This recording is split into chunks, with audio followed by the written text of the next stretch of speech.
All right, let me begin recording. Okay, excellent. All right. Good evening, brothers and sisters. Good evening, everyone. Welcome back to our online Dhamma exploration. Okay, tonight we have Sister Maple with us. She'll be helping me with the technical side and the logistics and the any assisting with any of the program tonight. Okay, so thank you, Sister Maple, for being with us here tonight. All right, excellent. So good evening, brothers and sisters. It's good to see all of you again.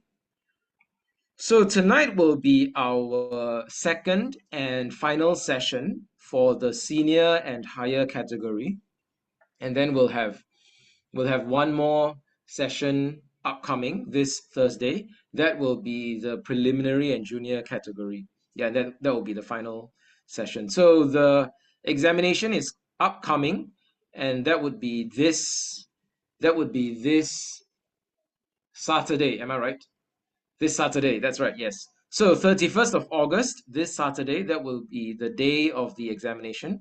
So you have 1 week left. Yeah, everyone ready? Ready for the exam?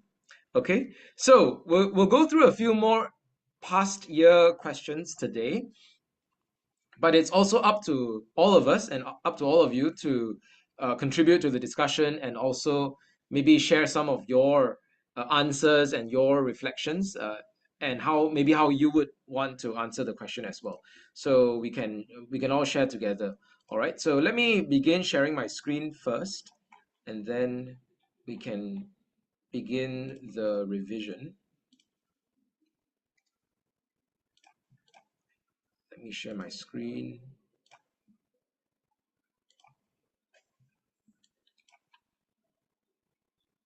Excellent. All right. Good evening, everyone. Good evening, brothers and sisters. Welcome back to our online Dhamma exploration. And this is for the Malaysian Buddhist Examination. But everyone is welcome, whether or not you're a candidate for the Malaysian Buddhist Examination.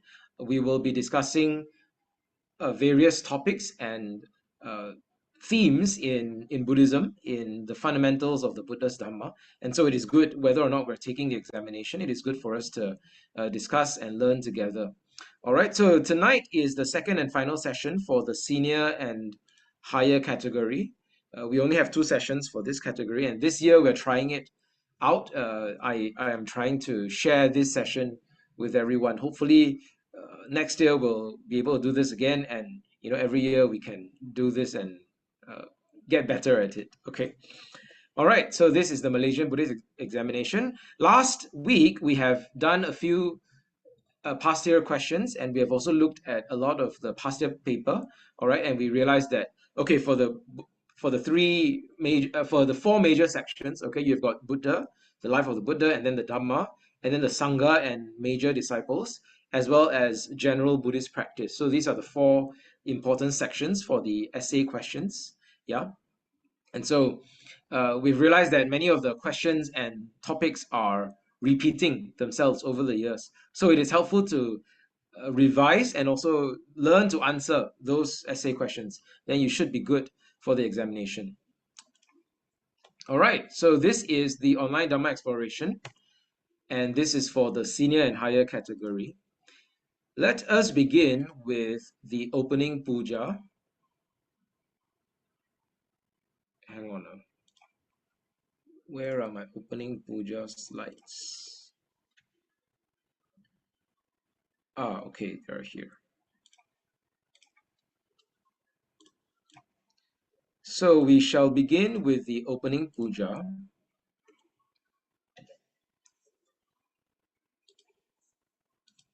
Okay, this is the senior and higher category. Okay, yes, very good. So we shall begin with the opening puja as we pay homage to the Triple Gem, as we pay our respect to the Buddha, Dhamma, and Sangha.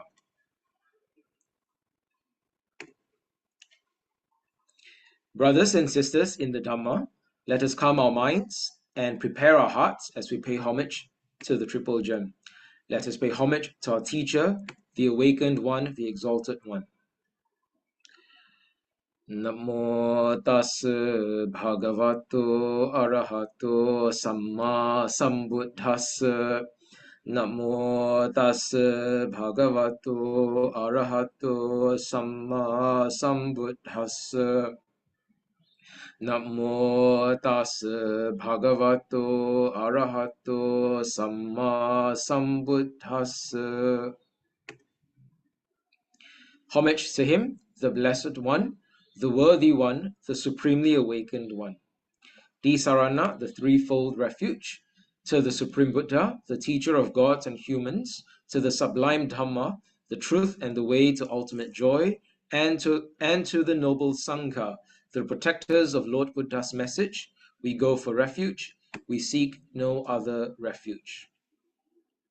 Buddhang saranang gacchami, Dhammang saranang gacchami, Sanghang saranang gacchami, Dutiyampi Buddhang saranang gacchami, Dutiyampi Dhammang saranang gacchami, Dutiyampi Sanghang saranang gacchami, Tatiyampi Buddhang saranang gacchami, Tatiyampi Dhammang saranang gacchami, Tatiyampi Sanghang saranang gacchami. I go to the Buddha for refuge. I go to the Dhamma for refuge. I go to the Sangha for refuge. For the second time, I go to the Buddha, Dhamma, and Sangha for refuge. For the third time, I go to the Buddha, Dhamma, and Sangha for refuge. Pancha Sila or Pancha Sikkhapada will undertake the 5 training principles. Brothers and sisters, let us mindfully observe and undertake the 5 precepts. Parnatipata Veramani Sikkhapadang Samadhiyami. Adinadana Veramani Sikkhapadang Samadhiyami.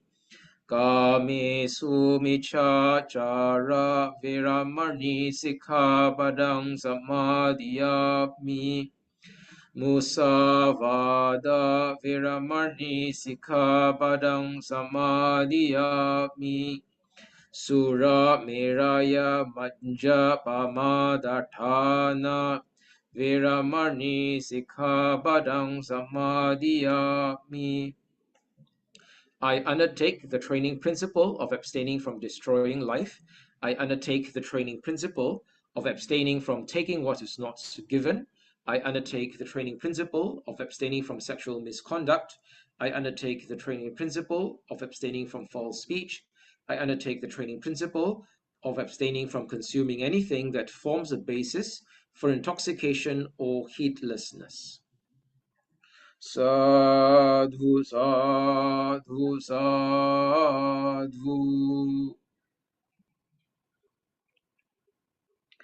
All right, excellent.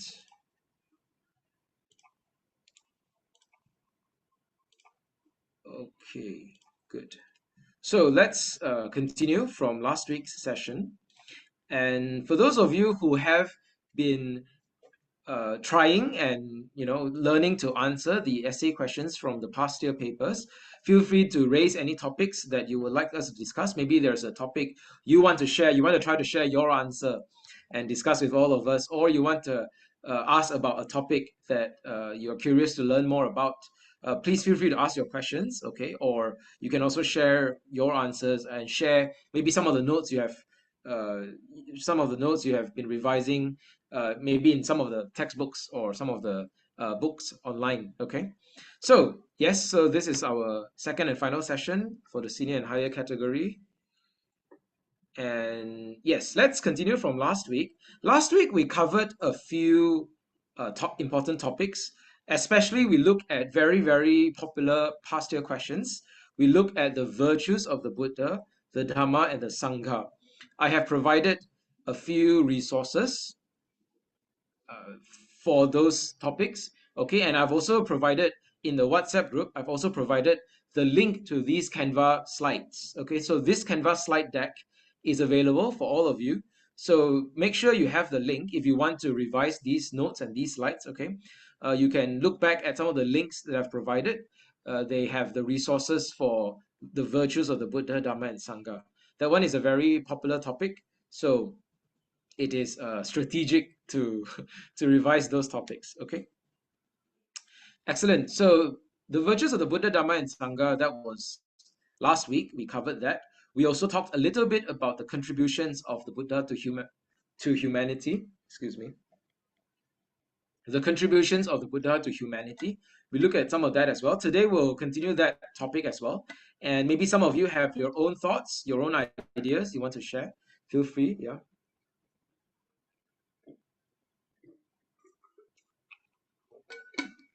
All right. So this one is a topic on the perfections. This is one of the past year questions. All right. So if you look back at some of the past year, I'm gonna go back to some of the past year questions. If we look at the higher and the senior category, all right, last year, yeah, 2023, what are the 10 paramitas or the 10 paramis that a bodhisatta has to cultivate to achieve perfect Buddhahood? Illustrate with a story from the Jatakas on how the Buddha cultivated the parami of patience. Okay, this is Kanti. Kanti is parami number 6. Yes, parami number 6. Okay, choose one parami that you like and explain how to practice it in your life. So we can look at the structure of the question and we can see that, so the first part and the second part are textbook questions, so to speak. Textbook questions means you can take the content from textbooks or any online resource, any books that you can find. Okay, and then the last part or the last question would be a more application type question. A more application type question means you might need to apply it in your own lives and you need to talk about how am I going to practice this virtue in my life, or how can I apply it in my daily life, or how can I apply it in my Buddhist practice. Okay, so this requires a little bit more of your own writing, your own sharing, your own storytelling, okay, your own application. So many of the questions are have that kind of structure.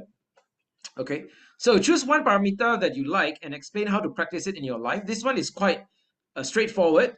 Out of the 10 parami, you can choose any one parami that you think is a good virtue. All 10 virtues are great virtues. Yeah, you can choose one and then you can write about how you practice it in your life. Maybe you can share a story from your own life, right? Maybe from your own family life, okay, or your friendships and relationships, or your if you're studying, if you're a student, from your studies, from your student life, school life, university life, or if you are having a career, if you have a job, then from your career and from your work life. Okay, any kind of story, and then you can share some stories how you have been practicing it or how you aspire to practice it in your life. So this one is easy, not too difficult. Any one of you, if you want to share, feel free to share. Okay, let's look at some of the paramis. Okay, so I have provided a link that has some of the paramis. The paramis are a very common topic. So in fact, if you just Google it, you will be able to find a lot of information about that online. All right. There are even many Dhamma talks online about it. So I've just provided you one link, but if I have time, I can find a few more links and resources and I could add to these slides if I have the time. So no worries. Let's look at this one link first. Okay. So this is the story of Sumedha. Okay. This is an important story. Yeah. Sumedha was a hermit or an ascetic or a contemplative. Okay, he was a spiritual practitioner. And the reason why Sumedha is important is because he was the past life of the Buddha Gautama. So many lives ago, as he began practicing the Bodhisatta path, specifically the Bodhisatta path for the attainment of Samma Sambodhi. All right, so this is the supreme Sambodhi, the supreme awakening. As he was beginning to practice that Bodhisatta path, he was the Bodhisatta Sumedha in that life. In that life, that was the time of the Buddha Dipankara. So this is 20 plus Buddhas ago. I think it's about 24 Buddhas ago, okay, before the current Buddha Gautama. So at this time, it was the time of Buddha Dipankara. All right, in Mandarin, it's Ran Teng Fo, Dipankara Buddha, yeah, Ran Teng Fo. And this is the ascetic or the contemplative Sumedha, and this is Sumitta. Sumitta was to be his companion for many, many lives, all right, supporting him and practicing with him together the Bodhisatta path and the path towards awakening. All right, so Sumitta is the past life of Princess Yasodhara or Venerable Yasodhara as she became a bhikkhuni later. Okay, right. So these two are the past lives of Prince Siddhartha Gautama and Princess Yasodhara many lives ago. And this is the picture of Sumedha laying down his body for the Buddha and his Sangha. Okay, this is a story uh, of the Bodhisatta Sumedha. All right. Okay, so this is the paramis, and this is the story. We can look at this link. I provided this link. This is a like an essay or an article written by Bhikkhu Dhammadhara. Okay, the ascetic Sumedha's life and the 10 perfections. So I'll open this link now and I'll share this link. We can look at this resource together. Okay, I'm gonna share it with all of you.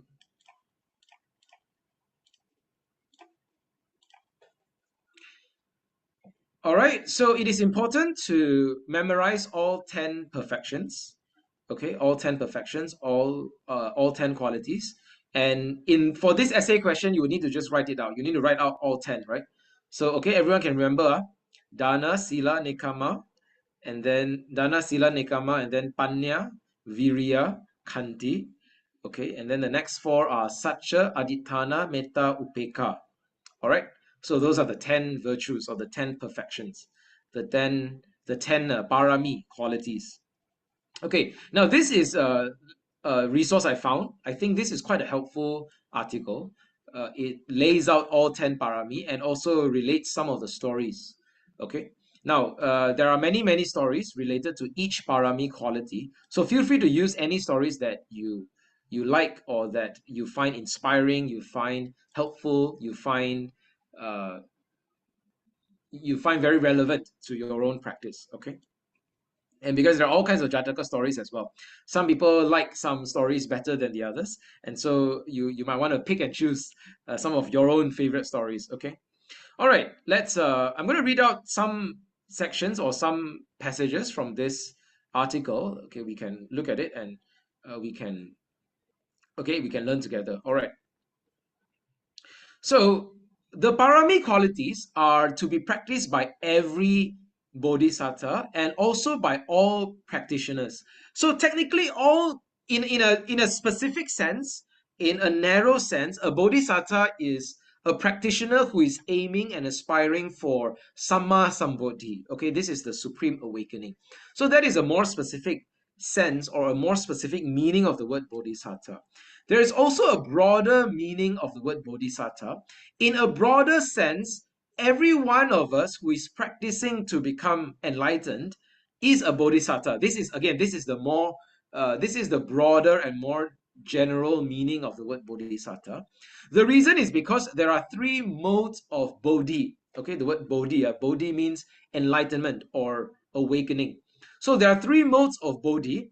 So there is Savaka Bodhi. Savaka Bodhi means the Bodhi or the enlightenment of a disciple, of a Savaka. And then there is Pacheka Bodhi. Pacheka Bodhi means the Bodhi or the enlightenment of a Pacheka Buddha, an independent Buddha. Okay. And finally, there is Samma Sambuddhi. This is the highest and most perfect and most supreme type of Bodhi, which is the enlightenment of a Samma Sambuddha. Okay, so in a broad sense, every one of us who is practicing towards Bodhi, whether it's Savaka Bodhi or Pacheka Bodhi or Samma Sambuddhi, is a Bodhisatta in that broad sense. So all these parami qualities are to be practiced by all bodhisattas, including those of us who are practicing towards Savaka Bodhi. Okay, whether we are practicing to be a disciple, disciple Arahanta, okay, an Arahanta disciple, or a Pacheka Buddha, or a Sama Sambuddha, we all practice the parami qualities. Okay, that we are all bodhisattvas in that broad sense. Okay, I hope that that is clear. But of course, in a narrow sense, usually when we say bodhisatta, we specifically refer to Samma Sambodhisatta, right? Specifically, usually we refer to that specific highest mode of Buddhahood. Okay. Now, also the parami qualities can be practiced in different degrees. Okay, some of you might know this already. So this is the doctrine where those who practice to those who are practicing for Savaka Bodhi, okay, the enlightenment of a disciple, we practice the parami to a certain degree. But then those who are practicing to become Pacheka Buddha, you need to practice the parami to an even higher degree. Okay, the middle degree. And then those who are practicing for the highest, which is Samma Sambuddha, that one you need to practice the parami to the highest degree, okay, to the most perfect degree. That's why the parami practice also have different degrees of practice, okay, depending on how high you are aiming for. Okay, all right.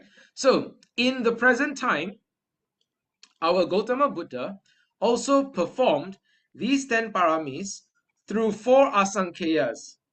Okay, so asankheyas is an uncountably long length of time. It's a very long duration of time. Okay, 4 asankheyas and 100,000 world cycles until he became the fully enlightened one. So all these are aspirants for Samma Sambodhi. They have to practice the parami qualities for a long, long time. Many world cycles, many cycles of universe, okay, until they become fully enlightened. All right. Every bodhisattva who wants to become a fully enlightened one in the future must practice the 10 paramis. Okay. All right. Now let's look at Sumedha. So this is the ascetic Sumedha.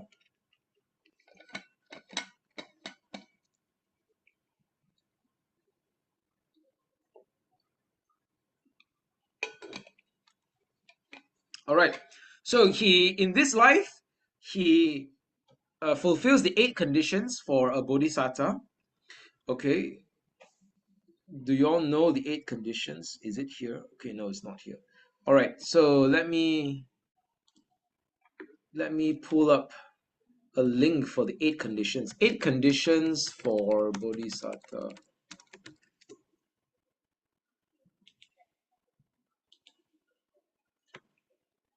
Okay, good. Excellent. So there are 8 conditions that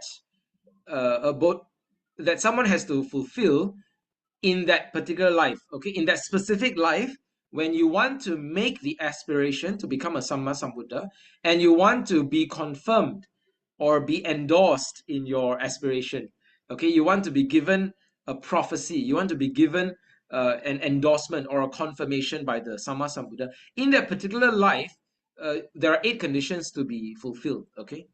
So a human being, a male human being, sufficiently develop the root conditions to become an arahant in that very birth, if he wishes to do so. Okay, and he must be a contemplative at the time of the declaration. He should declare his resolve before a Samma Sambuddha. He should be possessed of the attainments. Okay, these are the jhanic attainments. All right, so the 4 jhanas and also the 4 formless ayatanas. Okay, be prepared to sacrifice all even life. Okay, so this has a strong desire to attain Samma Sambuddhi. And finally, the resolution should be absolutely firm and unwavering. So it's a very firm resolve, a very firm determination, very firm decision. Okay, so those are the 8 conditions for the for the bodhisatta in that particular life. Okay, in that particular life. All right. So for example, okay, so earlier I was talking about the 3 degrees of the parami. So for example, let's talk about the first parami, which is the dana parami. So the first degree of dana parami is for anyone who is aspiring to become a bodhisatta, to become a general bodhisatta, even for a savaka Buddha, a savaka arahanta, a disciple. Okay, Dana Parami. And then a higher level of Parami would be Dana Upa Parami, the middle degree. And then the final degree or the highest degree is Dana Paramata Parami. So that would be the highest degree. So that one is for Samma Sambuddha. Okay. All right, excellent. Now, yeah, so in that life, the ascetic or the contemplative Sumedha fulfills the 8 conditions, and therefore he saw the Buddha Dipankara, and he's very inspired. He's very inspired, and he also wants to become a Samma Sambuddha in the future. So he wishes to make his resolve, make his determination, make his aspiration before the Buddha. All right. So I'm going to read out some of the passages from this. Okay, right. So there was an occasion to welcome the Buddha Dipankara to the Ramavati city. Now the people of the city were repairing the road, okay, and waiting for the arrival of Buddha Dipankara. Okay, so as they were constructing and repairing the road, so the road wasn't very well prepared for the arrival of the Buddha. Okay, what Sumedha did was to protect the feet of the Buddha and his disciples from getting soil. He lays down his body. He lays down his body on the road, on the unprepared and unfinished road, okay, uncompleted road. He lays down his body on the road as a human bridge for the Buddha Dipankara and his disciples to be walking on him, on his body.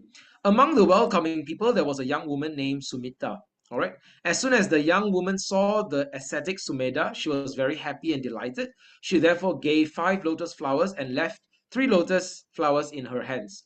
So Sumita was a flower lady. She has 8 flowers. She gives 5 to the contemplative Sumedha, the Bodhisatta Sumedha. And so together they offer 8 flowers. Okay, Sumedha offers 5, she offers 3. Together they offers 8 flowers to the Buddha Dipankara. All right.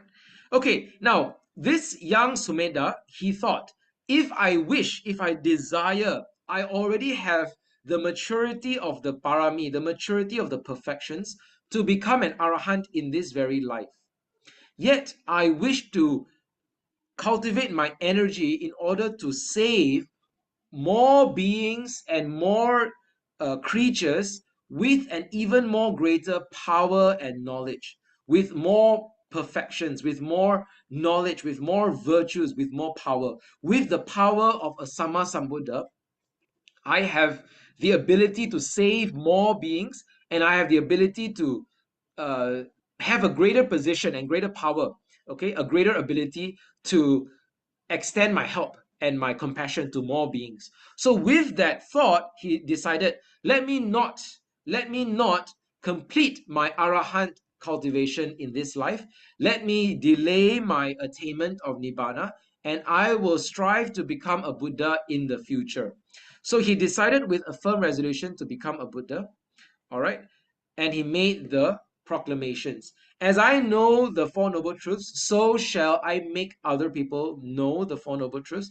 As I am liberated from the shackles of life, the bondage of life, the chains of life, so shall I make others be liberated. As I swim across the great whirlpool of samsara, so shall I make others swim across the ocean of samsara as well. All right. So the Buddha Dipankara prophesied and he confirmed the future Buddhahood of Sumedha. This young ascetic will become a Buddha like me in the future. Okay. All right. So this is the story of Sumedha. All of you should already know this story.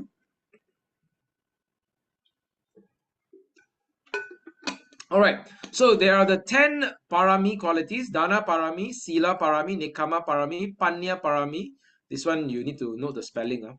Panya parami, Virya parami, Kanti parami, Sacha parami, Adithana parami, Metta parami, Upeka parami. These are the 10 perfections. And then there's the Chula parami, the minor perfection or the foundational perfection. All right. And then there's the Upa parami, the middle level or middle degree. And then Paramata parami, the highest degree of perfection. All right. Okay. So let's go through some of the stories. There are a lot of stories here, so feel free to go through some of the stories. Okay, but I will share some stories that are that are good to know. All right. For Dana Parami, right, there are actually many stories where the Buddha or the Bodhisatta practices the Dana Parami. The most popular one probably is King Vesantara. Okay, Vesantara Jataka is probably the most popular story for the Dana Parami practice. Okay, but there are many stories. One of the stories that I really like is when the Bodhisatta was a king of the monkey tribe, and he lays down his body for his monkeys, for the monkeys in his group or his tribe, okay, in order to protect them. That is one of the stories that I really like. It shows his leadership. Okay, it shows his Dana Parami. Okay, that's one example. Okay, this one is the story of uh, okay, let's look at, there are two stories here. The first one is King Sivi. Okay, this is Sivi Jataka, Sivi the Bodhisatta. He gave his eyes to a Brahmin. Okay, so this one is the charity or the donation of limbs, of the parts of our body. Okay, so even today, in the Buddhist tradition, we practice Dana Parami through our blood donation. So this one is a quite a widely practiced Buddhist practice. Okay, sometimes on important Buddhist days there will be the blood donation event, right? So we also practice giving away part of our body to help those in need. So blood donation is a very good Buddhist practice that happens a lot. Some Buddhists have gone further, right? They have donated like some of the organs in their body to people who need it. So that has happened before as well. So this is King Sivi, all right, the story of King Sivi. Another story, this one is the life of King Vesantara. This one is a very popular story. Many of you know this story as well. So in this life as a king, he gave away many things. So he gave away food and wealth and his treasures and his kingdom. Okay, so gave away a lot of things. So this is another story that is quite popular. Okay, many of you probably have heard of the Vesantara Jataka story. All right, okay, we can look at some of the other Parami stories. Depending, any of you want to share any of your favorite Jataka stories that you like to share? Let me look. I'm reading through this now. We can take a look. Uh, The one I really like is in Kanti Parami. Okay, yes. Okay, let's look at Virya Parami. Virya Parami, the story that this story I also really like it a lot. This is the Mahajanaka Jataka. All right, this is the Virya Parami story. This is a story of the Bodhisatta who is striving to complete his goal. So I'm going to, okay, this story. Hang on, let me see. I think he was a prince. Was he a prince? Okay, let me Google this story and get a more complete version. Okay.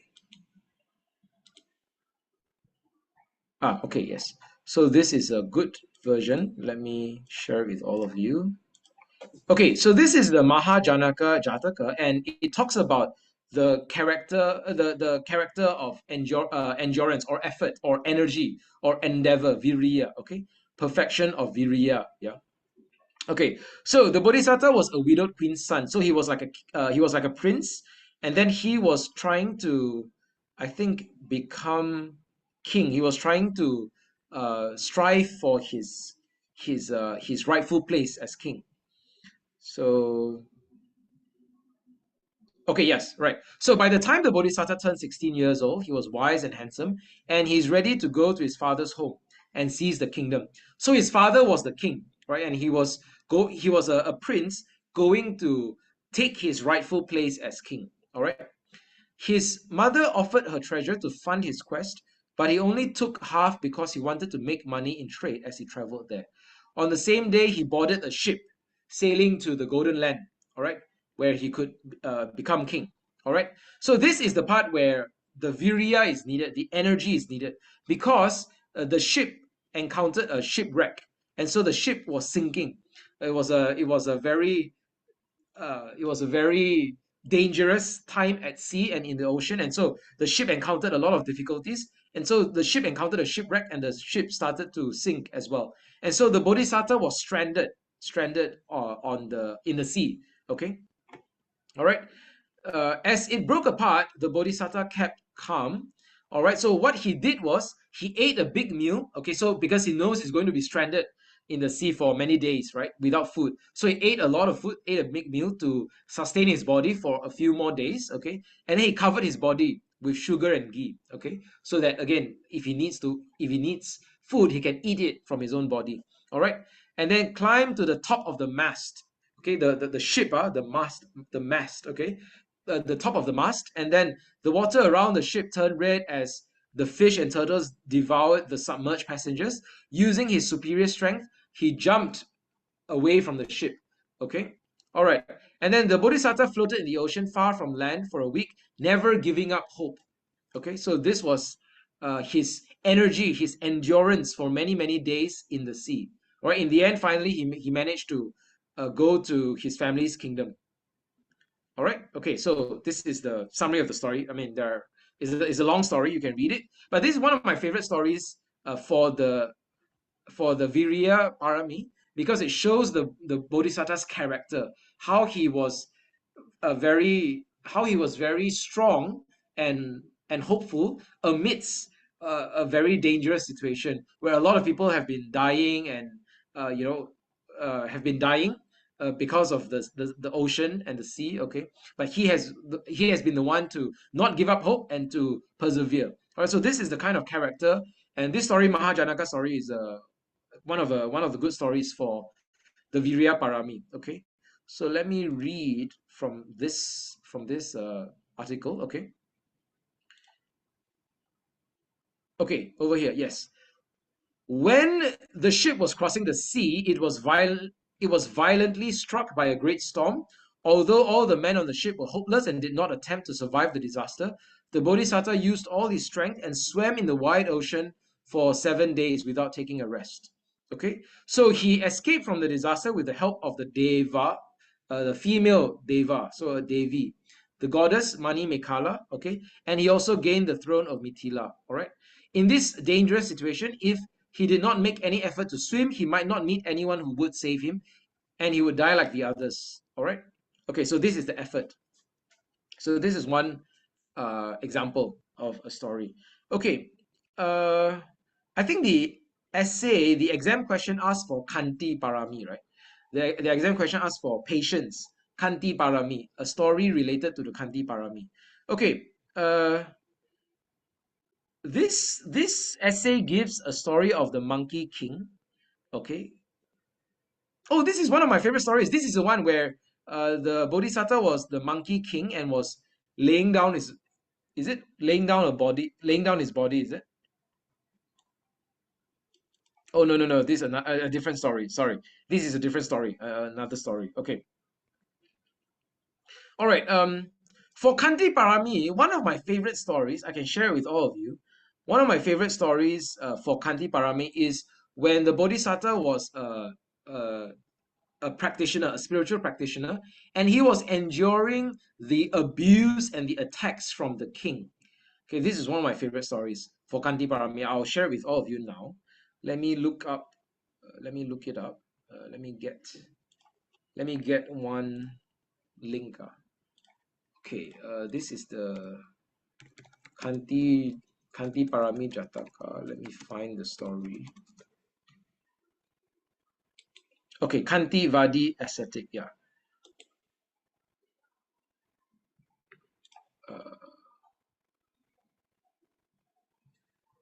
Okay, yes, this is a story. This is the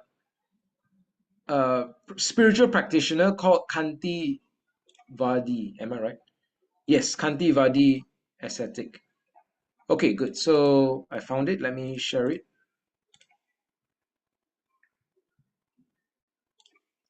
Let me share my screen.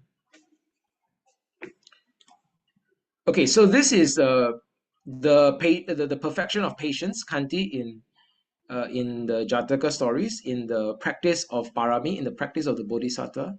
Okay, so for patience, for the essay question, you can also share some verses. to illustrate your point if you want to. All right. So kanti paramang tapo titika. This is the Dhammapada verse by the Buddha. Kanti tapo, the practice of austerity. Kanti is the foremost tapa. Tapa. The practice of patience or the practice of forbearance or the practice of endurance is the highest or the supreme tapo, the highest austerity. Okay, so this is a very important verse from the Buddha. Okay, let me look at the story. Yes, so this is the story of the Kantivadi Jataka. All right, so he was born as a rich Brahmin named Kundaka Kumara, and then he gave away his wealth and he practiced as a homeless practitioner, a homeless contemplative. Okay, and then once he was meditating in the park. Okay, he was practicing his meditation, and this ruling king, the king was intoxicated, he was drunk, he was angry. Why? Because, excuse me,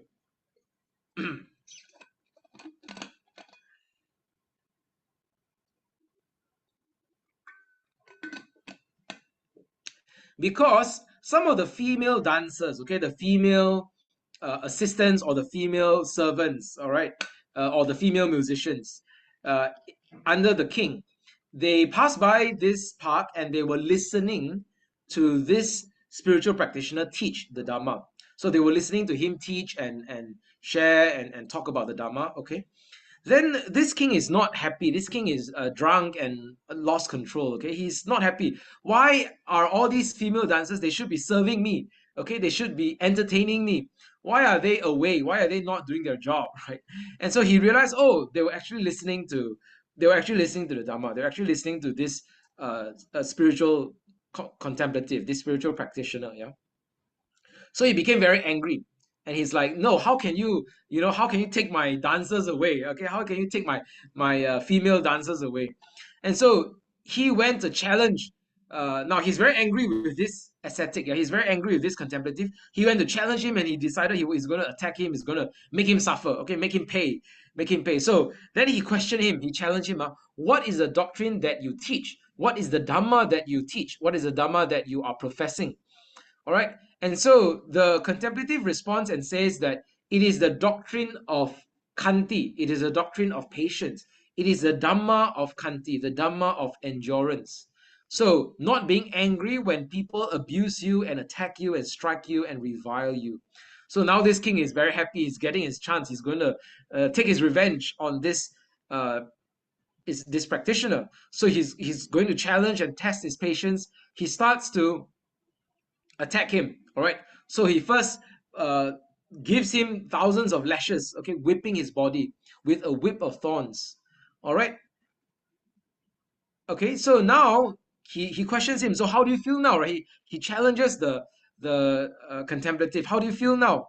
So the contemplative says that this Dhamma, this quality of patience, is not just skin deep, but it is firmly fixed within his heart.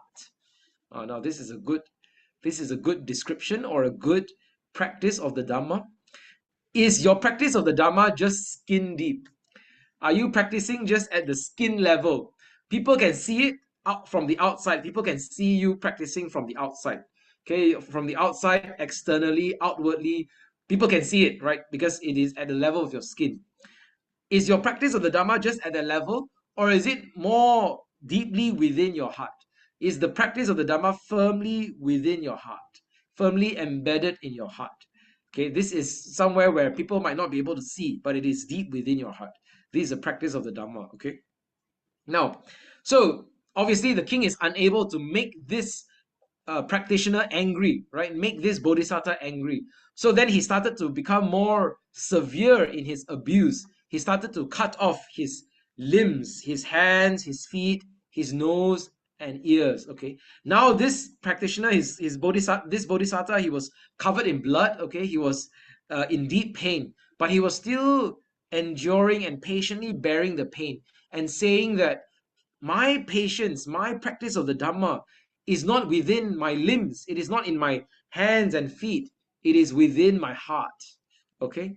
And finally, the king. And finally, the king could not take it. He gave a final attack, final blow to the practitioner. But then because of his bad, very severe karma, severe negative karma, he's hurting a very noble being. He's striking a very highly spiritual being, right? So he was swallowed up by the earth immediately and taken to the lowest hell. All right. And so in the end, the practitioner died of the king's abuse and attacks. In the end, he could not sustain the injuries. The injuries killed him. So this is one of my favorite stories for the practice of Kanti Parami. So I would have written this story for the essay. Okay, it's up to you all. You can choose any of the stories that you like, and you can also write about them. Okay, this is another is a blog post or a blog article. It shares the story of the Kantivadi ascetic. It's the same story. Okay, I can read this as well. I can read this as well for all of you. Yeah. Okay, so once upon a time, the Bodhisatta was meditating at the foot of a tree in the king's royal park. He was living there at the invitation of the king's general. So one day the king went to the park with the ladies of the court. In a drunken state, he slept, keeping his head on the lap. Okay, so he was sleeping. As he was asleep, the other ladies went to the ascetic to listen to his Dhamma. The king found the ladies missing. Hearing that they had gone to the ascetic to hear him preaching, the king became annoyed. He was burning with anger. He went up to the innocent ascetic and questioned him in a harsh tone. What do you preach? I preach patience, replied the ascetic calmly. Okay, patience is not getting angry when you're abused or beaten. Okay, well then, the king says, I will test your patience. So he beats him with a thorny whip. Okay, the ascetic's skin burst. Okay, the whole body was smeared with blood. All right, then the king challenges him. He says, do you still practice patience?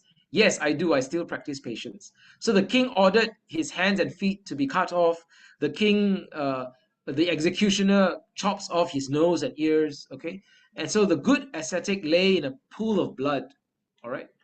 Okay, so he says to the king, please do not think that my patience lies in my skin or in my hands and feet or in my nose and ears. My patience lies within my heart.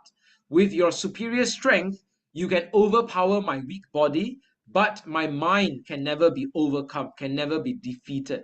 Okay, so this is the reply of the Bodhisatta. All right, he harbored no ill will, no malicious thoughts towards the king, and he did not have any anger towards the king.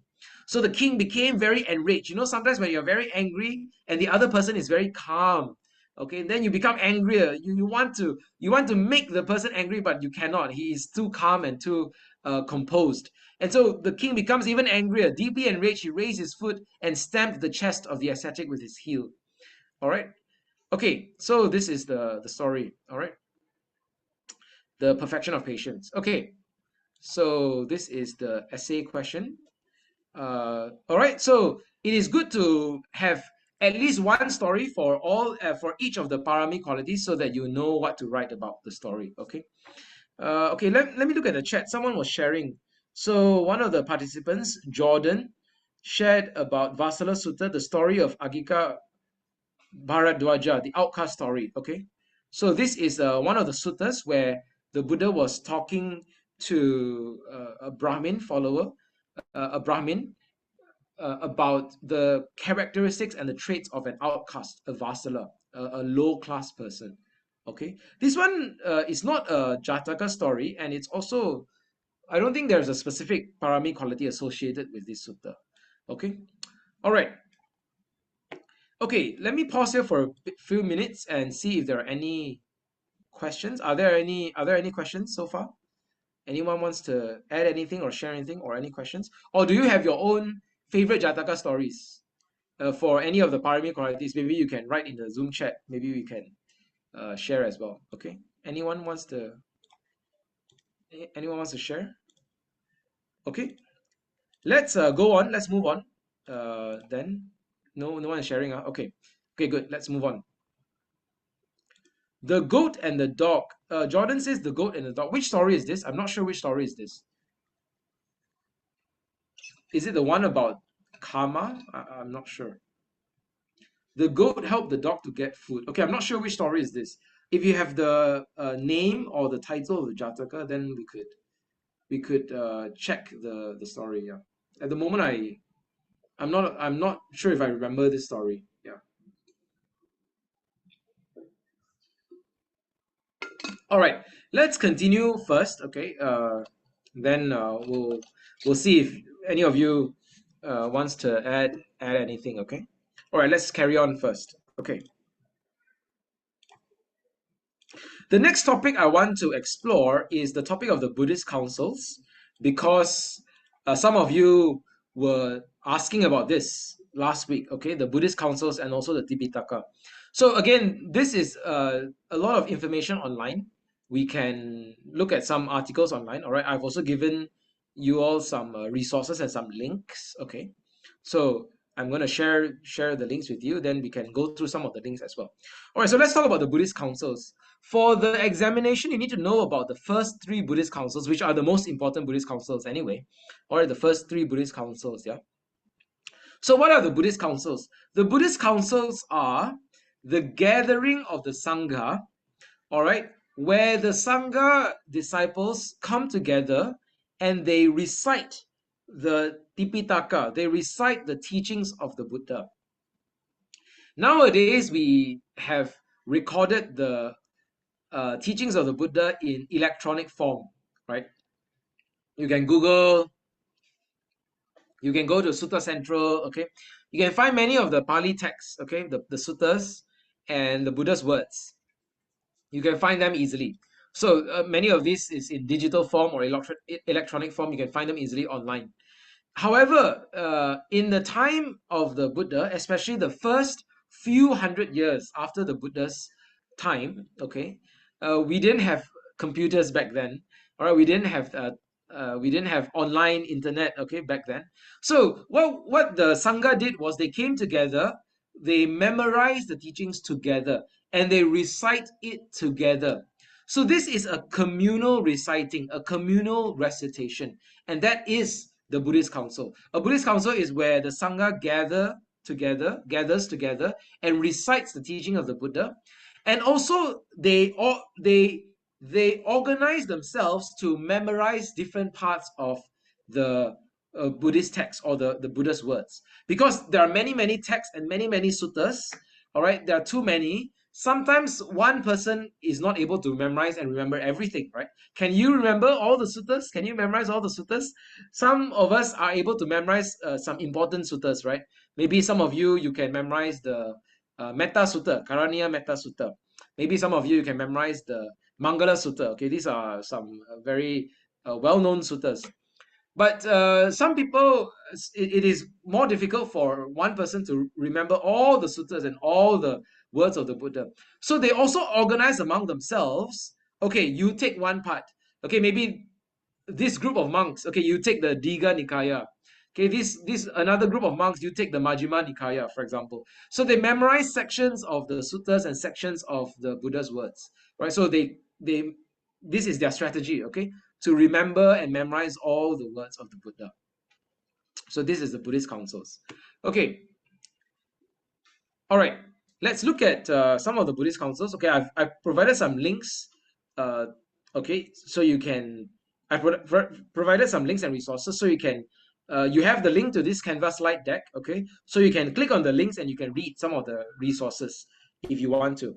So let's talk about the first Buddhist council. The first Buddhist council, the president, the one who presided over the first Buddhist council, is Venerable Mahakassapa. He is a senior monk and he is the leader of the Sangha at that time. Because he is the most senior monk at the time, Venerable Sariputta, Venerable Mahamoggallana, at that time they had already passed away into Parinibbana, and then also the Buddha had already passed away into Parinibbana. So Venerable Mahakassapa was like one of the most respected or one of the most senior monks at that time in the Sangha.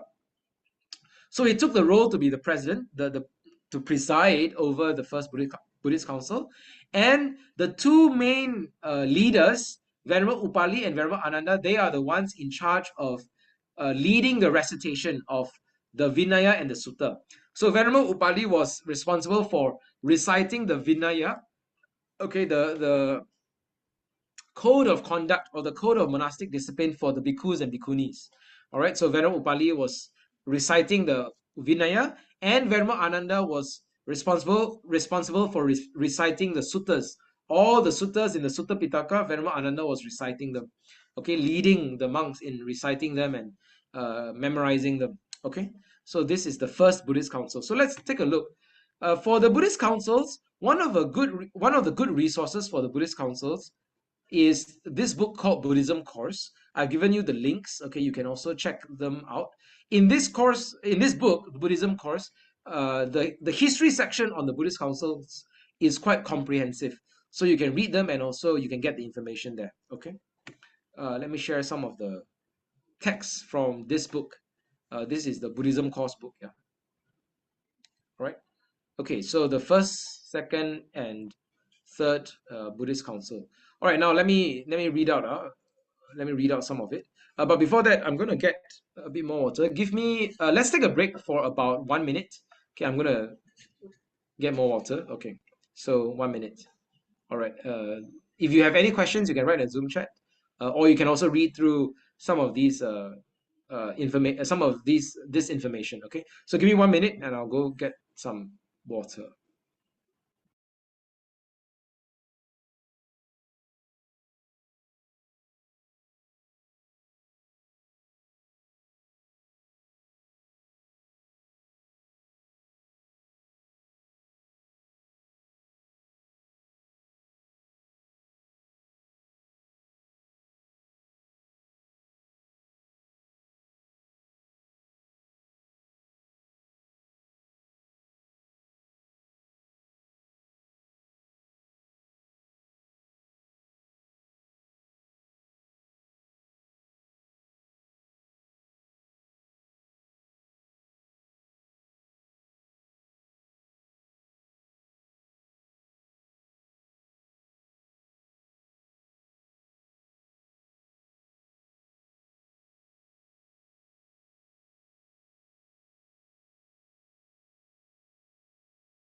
All right, I am back.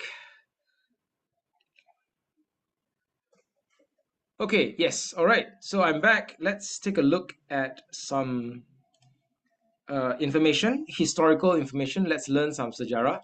Let's learn some history, okay? All right, so this is the first council. So the first council, okay, for all the Buddhist councils, what you need to know is for the essay, for the exam question, you need to write about the main leaders, okay, the main sangha leaders who are at the council, and you also need to write about the place. You need to write, okay, where is it held, okay? All right, so let's take a look at the information. So Venerable Kassapa, all right. So you all know the story, right? Behind the first council, one of the Buddha's disciples. Okay, so he's a little bit uh,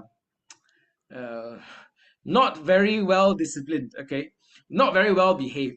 So sometimes the Buddha would say, yeah, you cannot do this. Okay, you need to do this. All right, you need to keep the Vinaya. You need to keep your practice. Okay, and so sometimes the Buddha asks him to do this and that, and he's not very happy, right? Because he's not very well behaved sometimes, and so he's thinking, this Buddha, wow, very what's the right word? Very strict. Okay, I need to care about all these things. So after the Buddha passes away, uh, some many of the disciples were very sad, of course, right? So everyone was very sad. Okay, all the disciples, many of them were very sad. Their beloved teacher, their most respected teacher, all right, has passed away. And so this one disciple, I think his name is Subhadda. Is it Subhadda? I think so. His name is Subhadda, and he's thinking, it's okay, right? Everyone cheer up, right? Don't be sad. Now the Buddha is not with us anymore. Now the Buddha is gone. He is no longer here to boss us around. He's no longer here to ask us to do this and that. Okay, to be very strict with the rules. We can do whatever we want, right? We can do this and that. Anything we want to do, we can do, right? So this kind of attitude was very dangerous, and this kind of attitude was very uh, detrimental to the health of the sasana, to the health of the sangha, right? In order to preserve the sangha, we want to protect the Dhamma Vinaya. We want to protect the practice and the discipline of the disciples of the Buddha.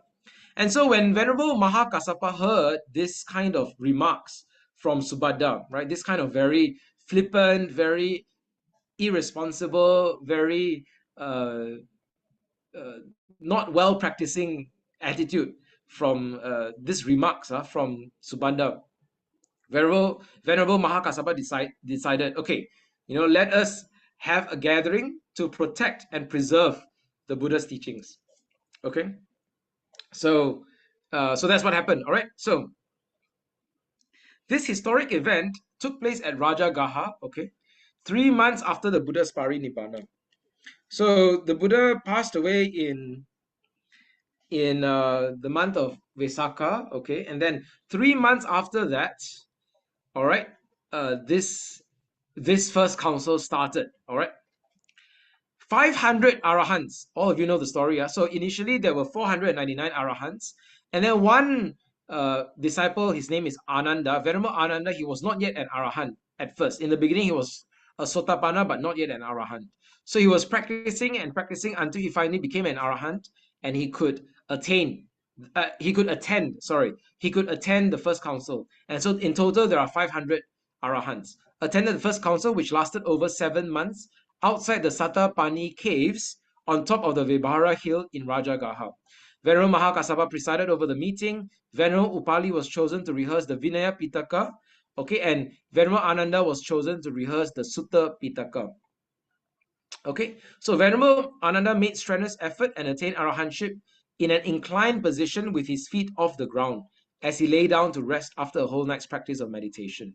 Okay, all right. So for the Vinaya Pitaka, each account began with the words Tena Samayena, on this occasion. Tena Samayena, yeah. The occasion was this, on this occasion. So the Vinaya Pitaka is the collection or the compilation of rules and the disciplinary rules for the monks and nuns, right? So the Buddha lays down each rule or each training principle when there is an occasion for the laying down of that. So for example, if a monk is misbehaving, is not behaving well, and then the Buddha says, okay, let me lay down a rule. This Vinaya rule is the monk, I stipulate that this must be done in this way, all right, this procedure must be done in this way, for example. So then there is an occasion. Okay, so this is the Vinaya Pitaka.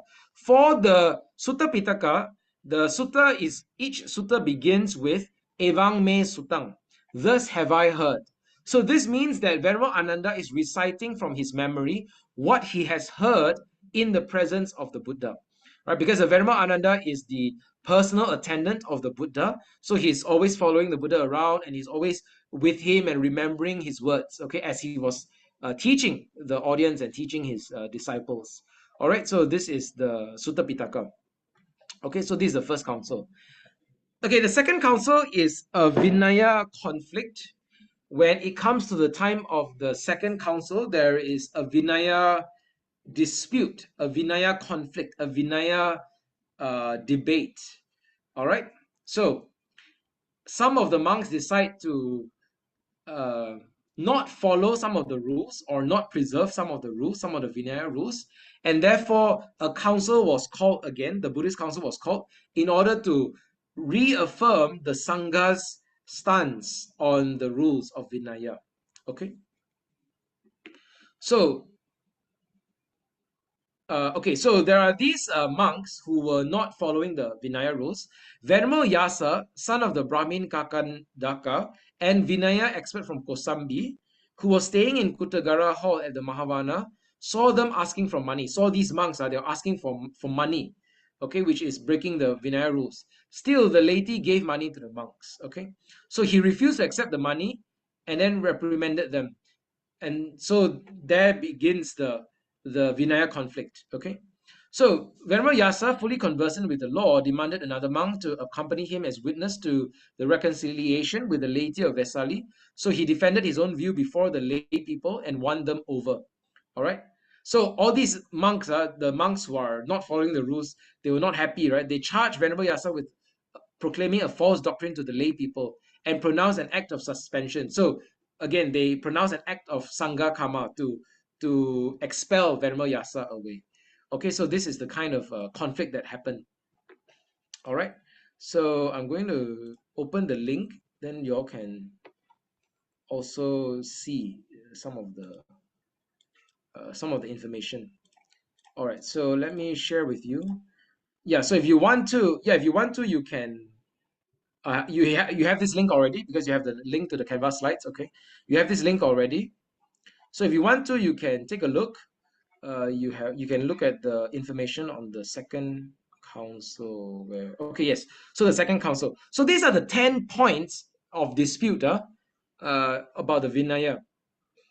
So for example, putting salt in a horn vessel, okay. So this is breaking the Pachitiya Vinaya rule, okay. And then taking the midday meal, going to the village after the meal, okay, and so on. All right. The more serious, excuse me, the more serious Vinaya violation is the practice of accepting gold and silver. All right. So as a monastic, as a renunciant, as a bhikkhu or bhikkhuni, uh, the bhikkhu or bhikkhuni is it is in a practice of renouncing money, renouncing the use of money, renouncing the use of gold and silver, right? Because they want to be free of these material possessions so that they can keep their practice more simple, more straightforward, and pure. Yeah, so this is a more serious offense or a more serious violation of Vinaya. So this one, okay? All right. Yeah, accepting gold and silver. So then there's a conflict, and then they gather this council, right? Yeah. Okay, yeah. So this is the second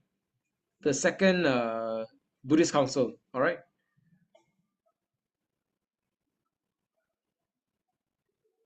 All right. Okay, good. So let me read. Let me read this out.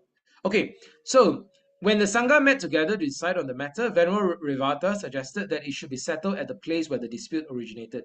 So they all go to Vesali, where the sangha assembled at this second Buddhist council. So those important bhikkhus, the leaders of the sangha in this Buddhist council are Venerable Sabbakami, Venerable Sala, Venerable Kuja Sobita, and Venerable Vasa Bhagamika, and Venerable Revata, Venerable Sambuddha Sanavasi, Venerable Yasa, and Venerable Sumana.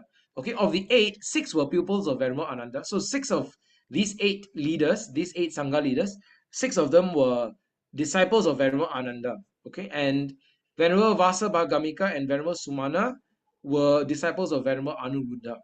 Okay, so they decided that these 10 points were unlawful. They were not following the Vinaya.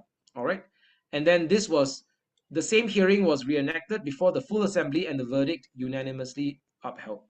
All right, so Venerable Revata chose 700 arahants in order to hold a council. All right, so the council spent 8 months rehearsing the Dhamma Vinaya to ensure that the true doctrine was preserved.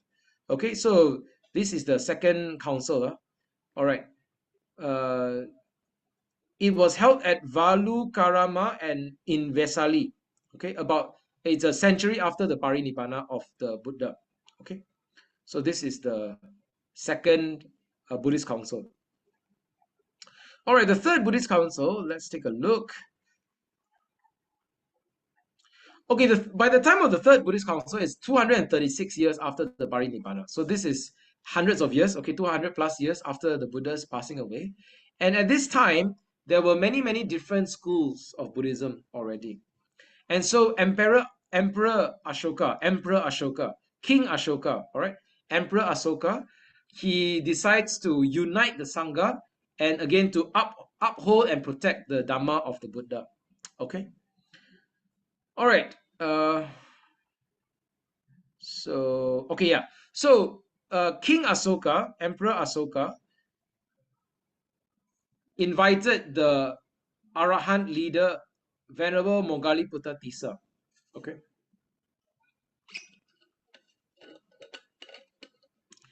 To lead this third Buddhist council. All right.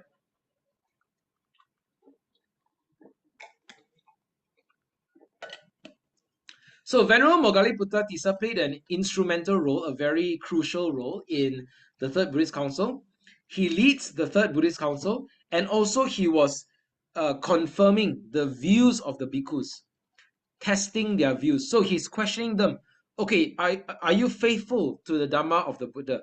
Are you faithful in honoring and preserving the teachings of the Buddha? So Venerable Moggaliputta Tissa, as the leader of the council, was questioning them, questioning the Sangha, the bhikkhus.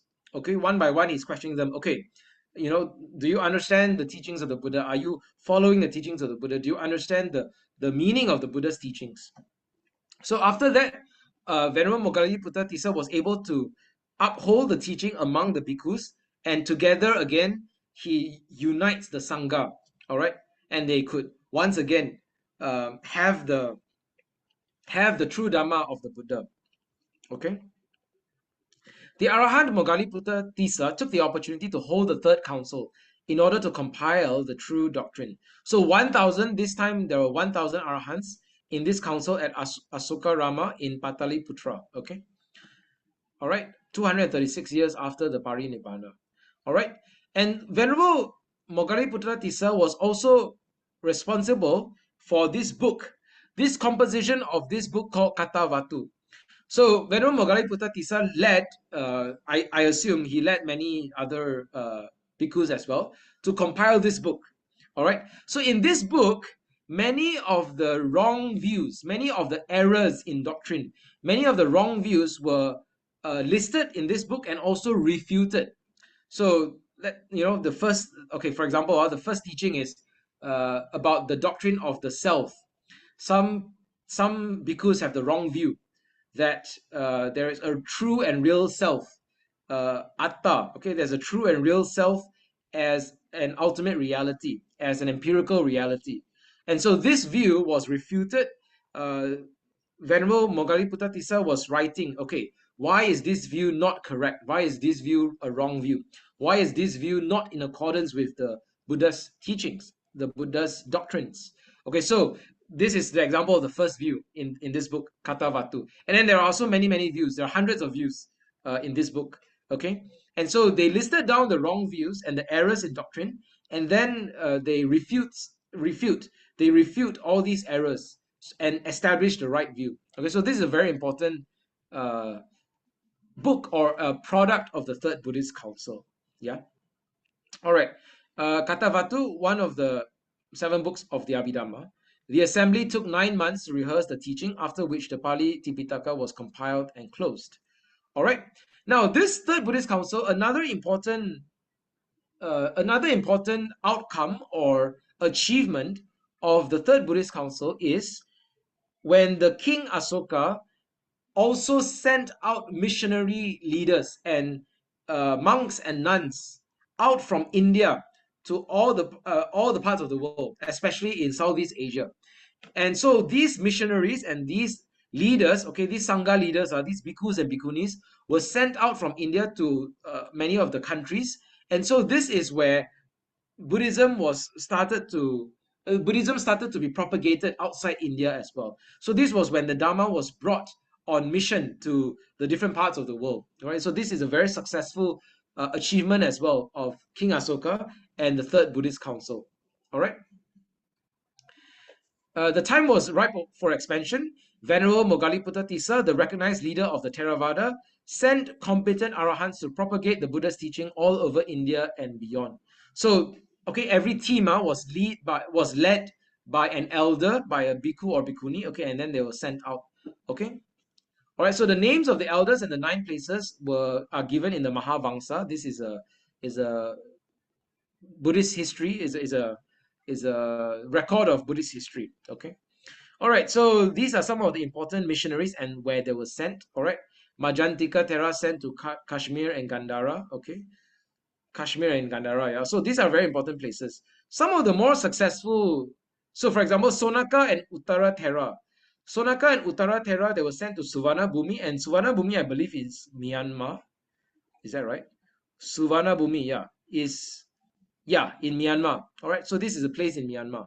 So very successful mission. Okay, what about Thailand? Was there any place Thailand? Let me see. Okay, I'm not sure about Thailand. Is there any place Thailand? Actually, Brother Weekend, Yes. when I attended the Saturday class, Brother Yap mentioned that there's some discussion about that. So probably it also means Myanmar and Thailand. Okay, And, I see. and now that, you know, they found the historical amazing things in Malaysia, so not even sure in Malaysia also. Right, Yeah. right. I see. Yeah, thanks for that, Dr. Kwa. Yeah, so we're not exactly sure exactly what region these regions covered lah. So it is possible that it might have covered some other regions as well, and possibly Malaysia as well.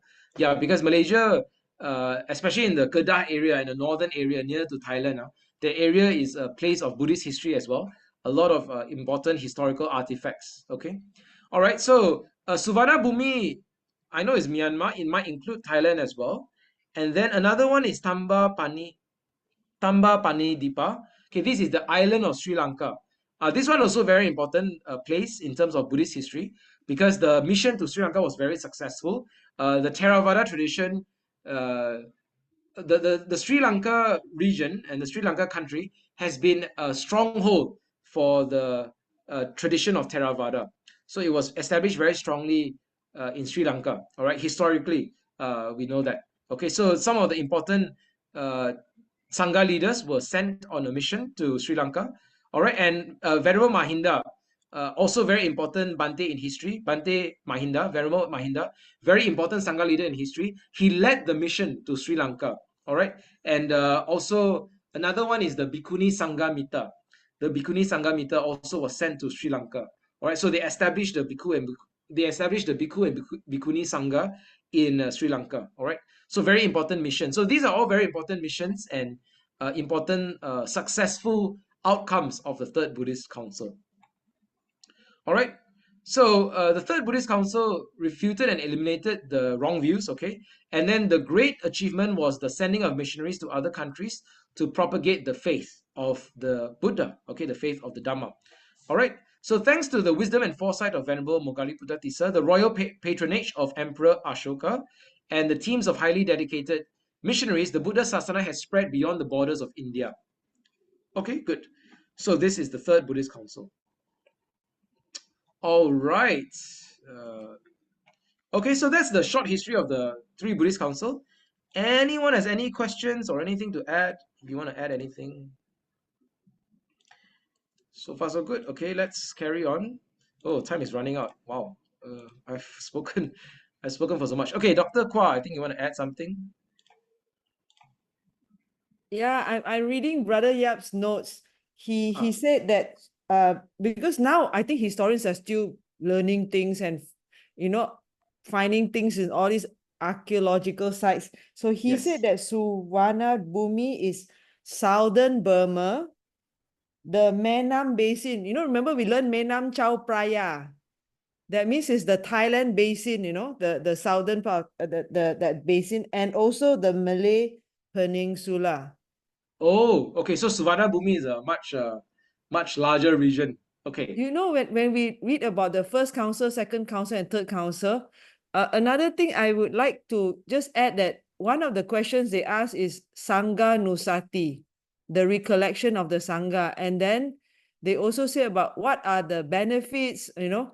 So when we recollect, actually we are now recollecting, we now appreciate and so grateful to the Sangha for for preserving. You can see first and second and third Buddhist Council is their efforts to preserve the purity of the teaching. So much effort is put in, and until we get the suttas and we get the Vinayas and we get the Abhidhamma until this very day. So it makes us really treasure what has been passed down for so many years.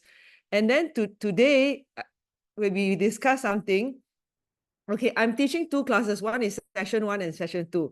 Jordan is from session 1. Hi, Jordan. And then Sister Gui Hua and Sister Suen is from session 2. Hello. Okay, so during session 2 today, we were doing the past year question. And my students are very good. They pointed out and they realized that some of the questions are even worded wrongly, even the answers. So they say, hey, even question paper also wrong. If you notice the MBS one, some of the question is wrong, and the answer sheet, don't read too much, also sometimes wrong. Yes. So they say, hey, make mistake, teacher. So I said, you see, what I suspect is there was one examiner and only one examiner wrote the question, and there was no proofreading. And even that, if a proofreader, what happened if the proofreader also chincai pochai missed something and made a mistake? So that's why I told them this is the beauty of a communal recitation. Even though it's oral, transmitted so many years, but thousands of monks, Arahant monks together, chant together. So if somebody make a mistake, the others will catch on and correct the person. So that's why we were in a class together. When we were reading, more than one person caught the mistake, and then we discussed. And after we discussed, we realized, yeah, that was a mistake. So always it's better to have more than one brains lah. So that is the beauty of, they call it the remember we learned the 10 all these good meritorious deeds. Also discussion of the Dhamma is very, very encouraged. Another thing I'd like to add is thank you for sharing about the Sumeda who aspire to be Sister Gui Hua is very interested to know what is the PDF textbook that you shared. I share now. Let me share. She's a very ardent student of mine. Yeah. So the one about Sumeda, the Sumeda that I really, when I listened to it, it made me think again, appreciation and gratitude. Everybody must think like, this is our Buddha. It's really, okay, doesn't say me, my, but it's really our Buddha. There's a really warm feeling that this being for 4 asankayas and 100,000 kapas has made the aspiration and sacrificed himself, no self, for so many, many years to develop the parami to be our Buddha. And we are now in his dispensation. We are all savakas under him. So when you think about it, there is a very warm and grateful feeling. The other thing is, you were talking about Jataka. Yeah, all the Jatakas are interesting. One of the Jataka that come to mind is the Jataka on the Dana Parami. You all can look at it if you have time. It's called Jataka number 40. It's called Kanha Jataka. Kanha. This is actually the story about Anathapindika. You know, Anathapindika, he was the #1 male benefactor of the Buddha, #1 lay disciple that contributed so much. He even, I think last week, Brother Wei Ken got share about the Jetawana, or I think a few days ago, the Jetawana Grove, where he put all the gold coins. So if you want to read that, Jataka number 40, something happened. He went to see the Buddha, and then the Buddha told about the past life and about that. It's quite a long story. Sometimes when you write about Jataka, because you don't have so little time, you need to summarize. Because if you write the whole thing, you won't have time for your exam. So you make a summary. Yeah. Remember, I want to remind the students, if you're doing senior paper, you only have 25 minutes. If you're doing higher paper, you only have 36 minutes. So how you can type, not write lah, how you can type so much? So you type a summary, the examiner will be happy already. Thank you. All right, excellent. I'm looking for this Jataka. Is it number 40? You said it doesn't look like it's number 40. I think it's 440. 40. Ah. 440, I think. No, Is it no, a 40. 40? It doesn't seem I like it's think 40. so. No, it doesn't look like it's 40. No, maybe I quote the wrong. Wait, There's let one me. about Anatta Pindika one. Yeah, Jataka Oh, references are kept here. Kadi Ranggara Jataka. Is it? No, no, no, no. I don't think so. Sorry. I think I got it wrong lah. Sorry. No worries, no worries. We can look for it. You say it's past life of Anatta Pinika, is it? Yeah, but it's quite a long story. I wrote down in my notes, but I can't really Yeah, recall. correct lah. 40 lah. Kadiranggara Jataka. Yeah. I think so. But it's a very long one. I think my suggestion to my students, just don't write the too long ones. It's really no time to type. So I think King Vesantara Jataka is probably the best to quote. King Vesantara is Jataka number 547. Yeah. I Okay, think I that found would it. be the Yeah. best. Yeah, that one is the most popular one lah. I mean, for Dana Parami, everyone talks about Vesantara Jataka. Most well-known one lah. I think better to write the classic one, because examiner also easier. Sometimes Just the always think examiner of the might not know the examiner, story. And Yeah. also you need to do a lot of research and read to make sure really. Probably I mean I heard somewhere lah, but probably forget about it. Just better to quote the Vesantara Jataka. Yeah, correct. Yeah, I think it's number 40 about But it's the very long. I remember the story is very long. So if I last year I did the exams and I answered the parami, and I gave about I gave Kanti Vadi Jataka, but only in summary lah, because you cannot write so many things. So you need to figure out how to write the summary. And then my favorite my favorite parami I quoted was, I like to cultivate metta. So I talked metta. about metta and how I would like to practice metta. Yeah. Yeah, very good, very good. Yeah, metta is nice. Very important quality. Yeah, okay, excellent. Okay, good.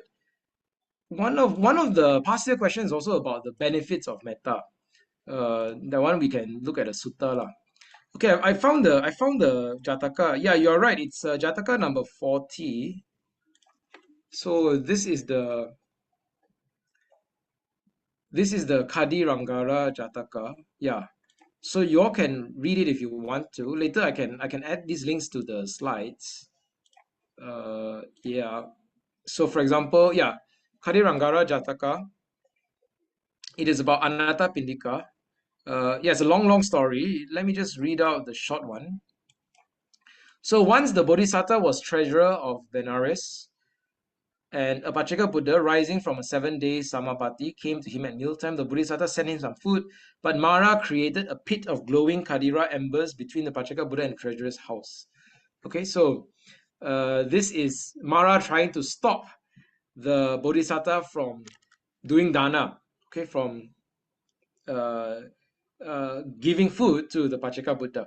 So when the treasurer heard of this, the treasurer is the Bodhisatta, he took the bowl of food himself and stepped into the pit, ready to die rather than to have his arms giving thwarted. Okay, so even though it's glowing embers and glowing fire and glowing coal, he's ready to step through it just to offer food to the Pacheka Buddha. So a lotus sprang up to receive his food, the pit vanished, and Mara, discomfited, vanished. Okay, so this story was related to Anatta Pindika. So A Devata who lived in the upper story of his palace had to come with her children down to the ground floor. Whenever the Buddha visited Anathapindika, she tried to check the merchant's munificence by talking to his manager and his elder son, but all in vain. Uh, okay. At last, when as a result of extreme piety, Anathapindika's wealth was exhausted, so Anathapindika was giving away so much of his wealth, all right? The Devata ventured to approach him and warn him of his impending ruin. He ordered her out of the house, and she had to obey. In despair, she sought the aid of Saka, who suggested that she could recover for the merchant all his debts and reveal to him his hidden treasure, which had been lost sight of. Okay, something like that. All right. You've got to read the whole story for more information. I'm not very familiar with this story, but okay, yeah. So it is about the Bodhisattava's determination to do dana, right? To offer food to the Pacheka Buddha, the past life story lah. And it's related to Anathapindika. I'm not sure what is the Anathapindika story, but if you read this, you will get more information. Yeah. Okay. Does that help? Yeah. So this is the reference. Okay. Nice story. Maybe we can read this one. Even wait, let me see. Even after Anathapindika fell into poverty from neglecting his business in order to focus fully on helping people, he continued to give what he could to the Buddha Sangha. Okay. Oh, okay. So this I think this Deva or Devata was maybe this goddess was trying to ask him to stop donating so much money or something like that, maybe. And then Anathapindika had very strong faith in the Buddha. He never wavered. So he kicked her and her children out of the palace. Okay, something like that. All right. Okay, so she wants to earn his forgiveness, and I think she helped Anathapindika recover some of the loans, and also find some buried treasure chests, something like that, and to find the missing money. Yeah. So she went to seek forgiveness. All right. Okay. Yeah. So Anathapindika welcomed her conversion, but he wanted her to request his pardon in the presence of the Buddha. Okay. Yeah. Yeah. Okay. So yeah. Basically, at first, the goddess, she had good intention, the Deva. She had good intention. She wanted the Anathapindika to think of his family more, maybe stop donating so much to the Buddha, something like that. But because Anathapindika was very devoted to the Buddha, he said, no. Don't ask me to stop doing dana. Let me continue to support the Buddha, to donate and offer dana to the Sangha, And so, to ask for his forgiveness, what the Deva did was she helped Anathapindika discover some lost treasure, and also to recover some of the loans, some of his debts, the borrowers that borrow money from Anathapindika, to recover some of the loans. And so she managed to do that and help Anathapindika recover some of the treasure. And then she asked for forgiveness in front of the Buddha, and Anathapindika forgave her. Yeah, correct. So yeah. Okay, good. So then the Buddha told this Jataka story of his past life. As a Bodhisatta, he was also very devoted to charity. He was also very devoted to dana, to offer dana to the Pacheka Buddha. Okay, so this is the story of it is a story about commitment to dana, commitment to charity, commitment to generosity. Okay, devotion to generosity. So this is a story. Okay, very good story. I like this. Thank you. This is Jataka number 40. That's right. Kadi Rangara Jataka. Kadi Rangara Jataka. Okay, very nice. Thank you. Thank you, Dr. Kwa, for sharing this. Okay. So one more Jataka Yeah, that I probably if learned you today. write in the exam, no need to say the background story because it's very long and chonghei. Just go straight to the Bodhisatta was the treasurer and Mara tried to block him by putting the amber. I think if you just say that few sentences, you would have got your points already. Thank you. Yeah, correct. Can summarize the story. That's right. Yeah. I think that's helpful. And I think it's a good story as well. I think it's commitment to charity. Sometimes we have to understand, okay, I mean, this is a reflection on our own practice, on Buddhist practice. Buddhists are committed to generosity, even when it costs our life or even when it hurts. In fact, often it hurts, right? Right? Sometimes when we donate money, we realize that maybe if I don't donate this money, maybe I could use it to buy a good meal for myself. Or maybe I could use it to go traveling and to enjoy myself. But sometimes we put aside some of our wealth in order to practice our generosity, in order to give to something that really matters to us, in order to give to something who is to give to someone who is worthy of receiving this wealth, right? Giving to the Buddha, Dhamma, and Sangha. This is someone who is worthy. Giving to those who are in need, those who are in poverty, those who are in need of wealth, those who are in need of help. Those who are in poverty or in hunger. Yeah. So when we realize that there is a cause that is worthy of our devotion, worthy of our charity, then sometimes we give even when it costs something valuable in our lives, or even when it hurts, right? And sometimes we do our charity even when it costs our time and money, right? For example, Dhamma Dana is one good example, right? Wei Ken is doing Dhamma Dana now, right? We're sharing the Dhamma. Many of you are taking the time, if you're a Sunday Dhamma school facilitator or a Sunday Dhamma school student, many of you are taking the time to learn the Dhamma and also to share the Dhamma with your friends, with your students, okay? With the devotees at your Buddhist center. So this is very, very good charity, very good spirit. Excuse me. Okay, yes, a very good spirit of dana, very good spirit of charity, giving the dharma.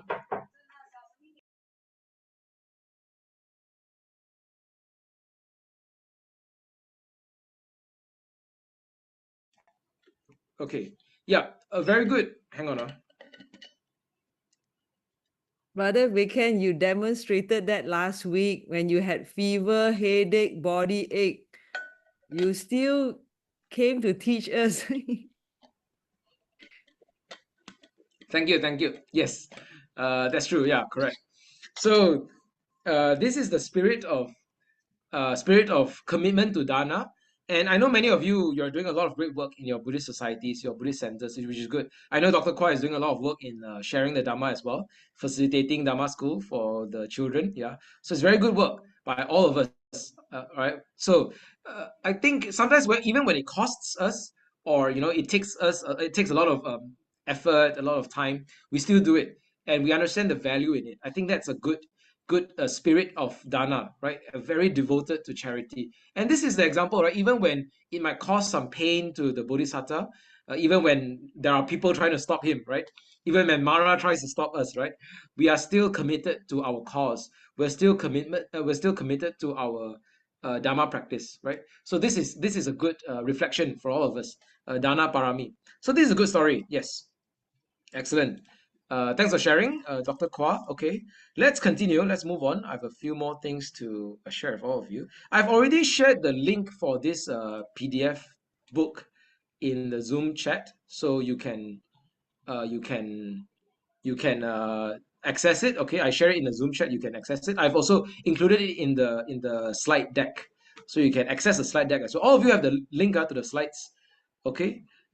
Sister Maple says, Sadhu to all the Dharma teachers. Excellent. Brother Weiken, Dr. Kwa. Yes, that's a very great commitment.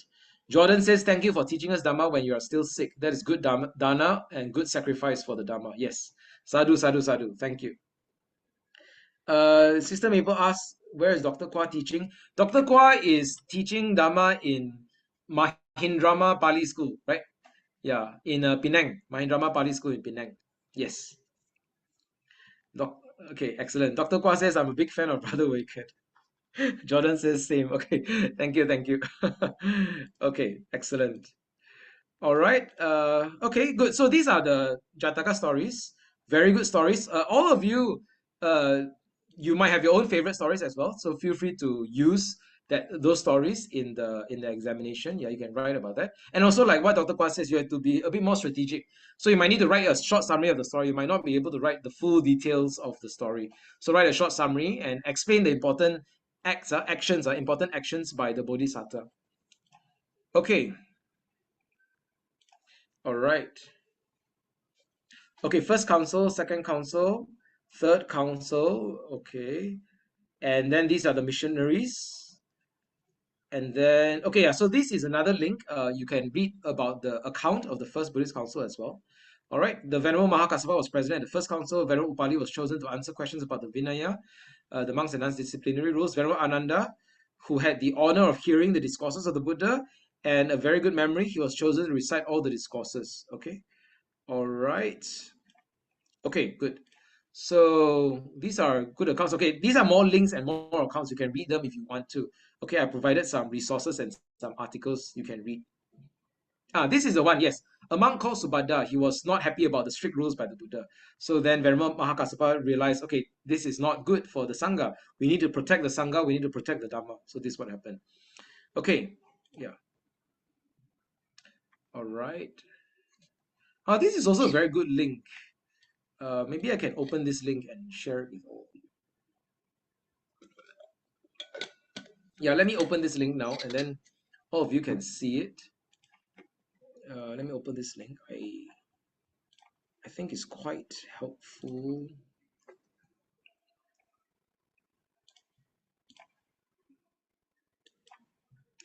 This link is in the slides. All these links are in the slides.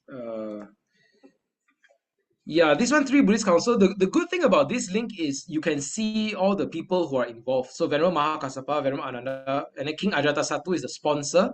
He's the one who hosted the first Buddhist Council. And then second Buddhist Council, you can look at the 10 points. The 10 points of dispute in the Vinaya. Okay. And then, yeah, so Venerable Sabbakami was the presiding Thera, the leader there. All right. Okay, and then Venerable Yasa, Venerable Revata. All right, these are the leaders there. And then third Buddhist Council, King Ashoka, Venerable Moggaliputta Tissa, all right, council proceedings. Okay, so these are some of the information. Okay, yeah, you can look at this if you want to, very helpful. Okay, let's go on. Okay, let's proceed. So that is the history of the Buddhist Council. All right, Sister Wei Hua asked about the link to the slides. So let me post it in the Zoom chat now. Let me get the link. Are you all in the WhatsApp group? Because the link is also in the WhatsApp group. Okay. Okay, I've posted the Canva slide deck link in the Zoom chat, so please access it. You can go open it and you can see all the links there, all right? Okay, so let me proceed. Those who are not in the WhatsApp group, you can add yourself into the WhatsApp group as well. Okay, so this is the history of the three Buddhist councils. Okay, next one, we'll look at the Tipitaka. Do you all know this book? If you go to Nalanda Buddhist Center in Nalanda Buddhist Society in Sri Serdang, you are able to see this. These are many, many books. So these books, if you open the books and read the books, they're in Pali, in Roman script, in Pali language. Very good. The full Tipitaka, the Vinaya Pitaka, the Sutta Pitaka, and the Abhidhamma Pitaka. This one. And here are some photos. Yeah, so it looks like this. It's big books. It looks like this. These are the monks and nuns. Are there nuns? I'm not sure. These are the monks receiving the Tipitaka books. Okay, this is in the UK. Yeah. Okay, so this is the structure of the Tipitaka. So you might need to be writing about the Tipitaka as well in the examination about history. So it's good to know the structure of the Tipitaka and the main contents of each book. All right, so the first book is the Vinaya Pitaka. The Vinaya Pitaka is the book of the Code of Conduct. It's the collection of the Code of Conduct and the rules, the disciplinary rules of the Bhikkhu and Bhikkhunis. All right, so each rule, there is a story. There's an occasion for the laying down of the rule. All right, so something happened. Maybe a monk or a nun is misbehaving, and then the Buddha lays down a rule. All right, and then also the rules come with an analysis. So the analysis means an analysis of the circumstances of the training rule. So under what circumstances is this rule applied? Under what circumstances is this rule to be followed? And then what are the exceptions to the rule? So for example, some rules are you are only breaking the rule if you break them out of disrespect. If you are not breaking the rules out of disrespect, then there's no violation of the rule. So that's one example. Another example is like some rules you need to keep it except when you are sick. So let's say if a monk or nun is sick, he or she is allowed to do certain things. and that's not considered breaking the rule. So those are the exceptional circumstances.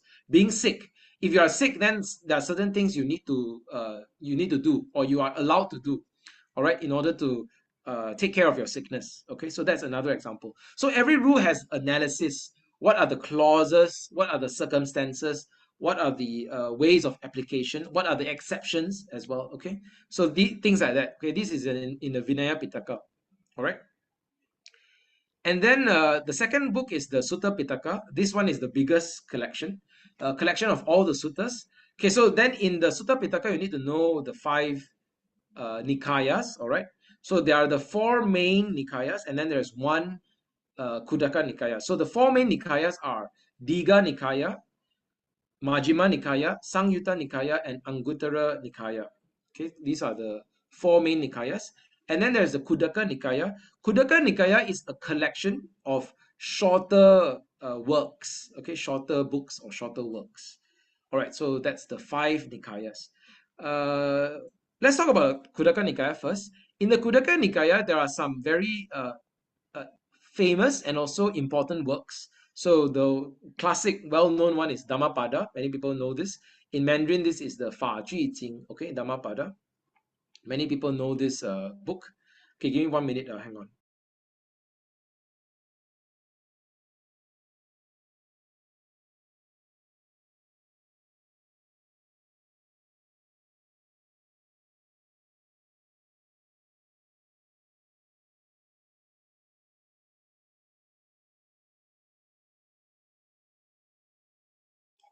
All right, the Dhammapada is a popular book in the Khuddaka Nikaya, and then Sutta Nipata, also a popular book.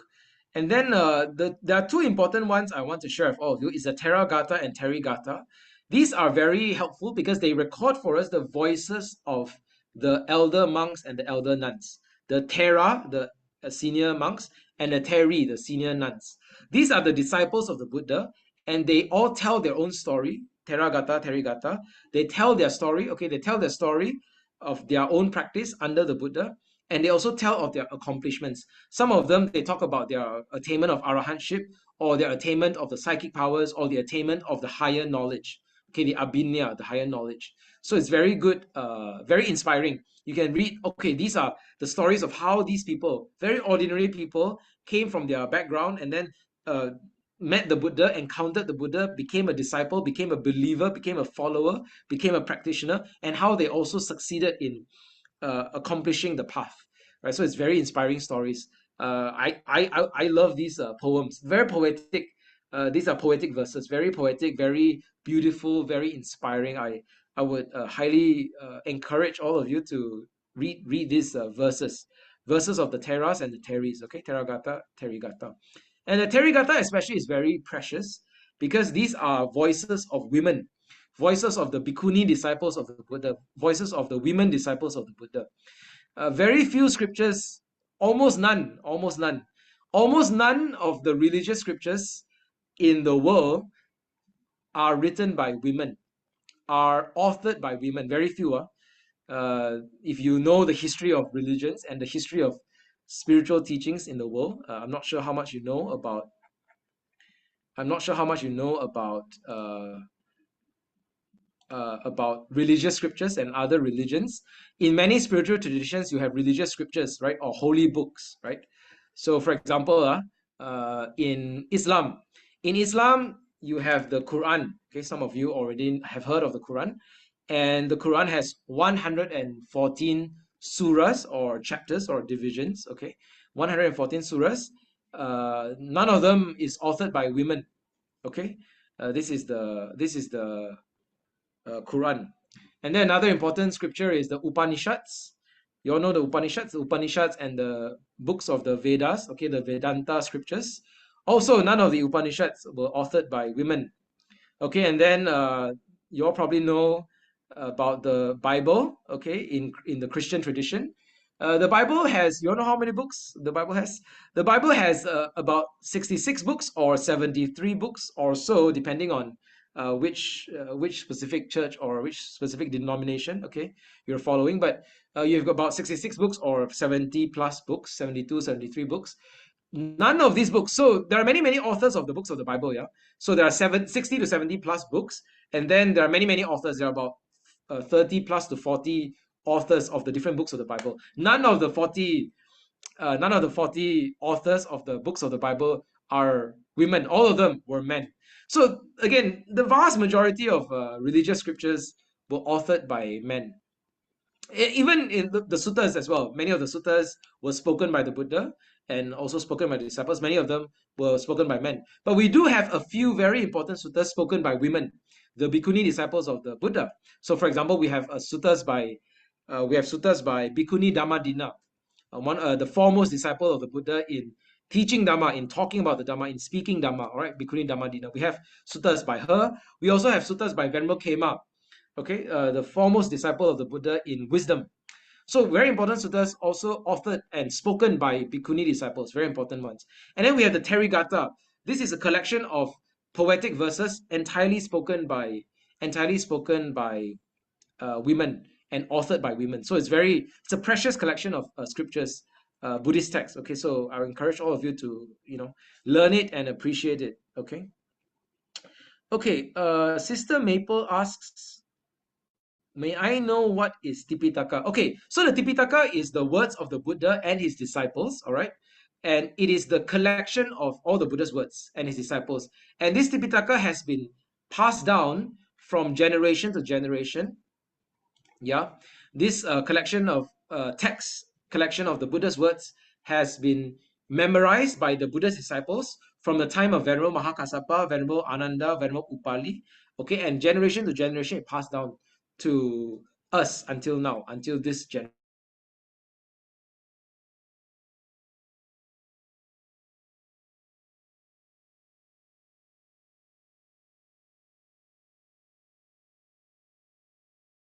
Abhidhamma Pitaka.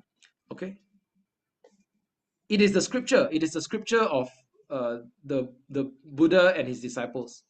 Vinaya Sutta Abhidhamma Pitaka, the scripture. Yeah, does that help?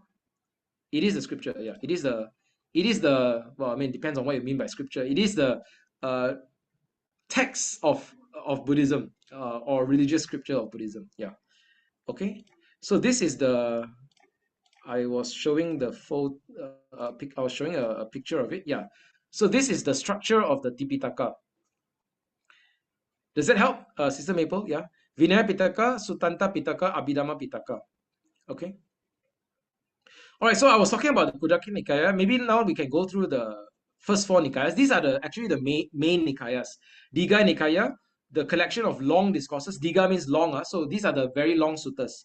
There are in total 34. Yeah, 34 long suttas in the Digha Nikaya. And then in total there are 152 middle length suttas, Majjhima Nikaya, in the Majjhima Nikaya. Okay. All right. And then Sangyutta Nikaya. Sangyutta Nikaya, the suttas are arranged by theme or by topical arrangement. Okay. So for example, there's a section on the five aggregates. Okay. Okay. Then on the Khanda. Okay. So then in this section, okay, all the suttas are about the khandas.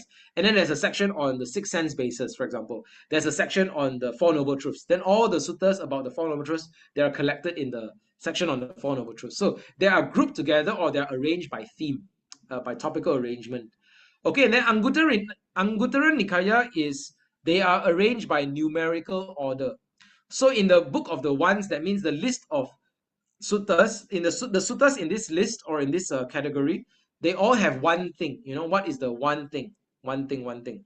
And then in the section on twos, that means all the suttas in this section or in this category, they have two things. So for example, what are the two principles? Samatha and Vipassana, for example. Okay. What are the two guardians of the world? Hiri and Ottappa, for example. Okay. So like the list of suttas about two things. And then list of suttas on three things, four things, five things, and so on. So they are arranged by numerical order. Okay, they're numerical arrangement: one thing, two things, three things, and so on, up to 11 things. So these are the four main nikayas. Okay, so you can find this picture in this link. Okay, this link you can see this. And then the third collection is the collection of I like to say cognitive metaphysics all right, or sometimes you might see the description, philosophical psychology or psychological philosophy. Okay, so this is the metaphysics and the psychological philosophy, or the psychoethics of the Buddha. So these are the very technical doctrines, or a more technical analysis, a more analytical presentation of the Buddha's teachings. Okay, so the Buddha's teachings in the suttas, some of the suttas are already very technical, very analytical already. Okay, but in the Abhidhamma Pitaka, it goes into more detail, and it lays out the Buddha's ideas and teachings and concepts and doctrines, okay, in a more analytical way.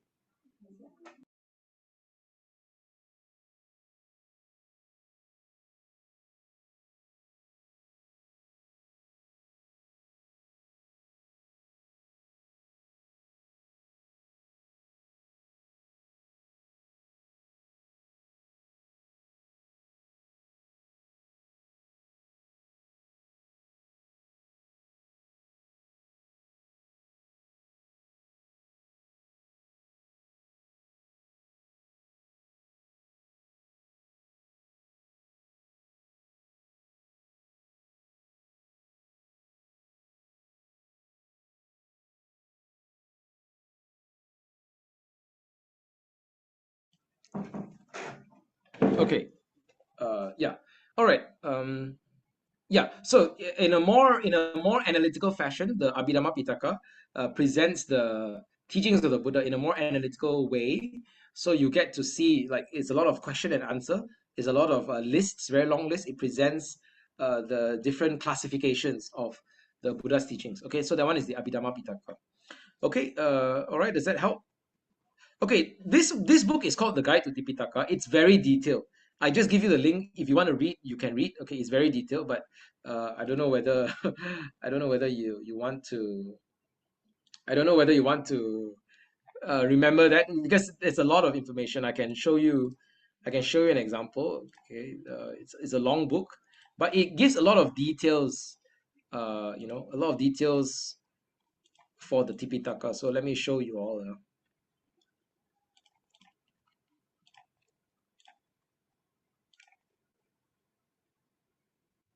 So this book, you all can read it, Guide to Tipitaka. So for example, what is Vinaya Pitaka? And then it talks about the Vinaya Pitaka, and it talks about, okay, what are the categories of rules in the Vinaya Pitaka? Parajika, Sangha, Disesa, Tulachaya, Pachitya, and so on, okay? And then these are Vinaya Pitaka. And then what about the Sutanta Pitaka? All right, then it talks about the Sutanta Pitaka. And then also the different types of texts, yeah? So the different suttas in the Sutanta Pitaka and so on. Okay, so this book is very helpful actually if you want to know the structure and the details. Okay, all the details, the contents of the Tipitaka. This book is quite helpful. All right, Guide to Tipitaka. All right, quite helpful. Feel free to read it if you want to. Okay, yeah. All right. Let's see what's next. Hang on. Yeah. Okay.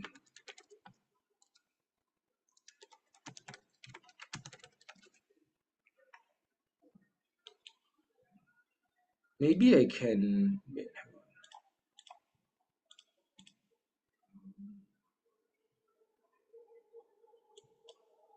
Um,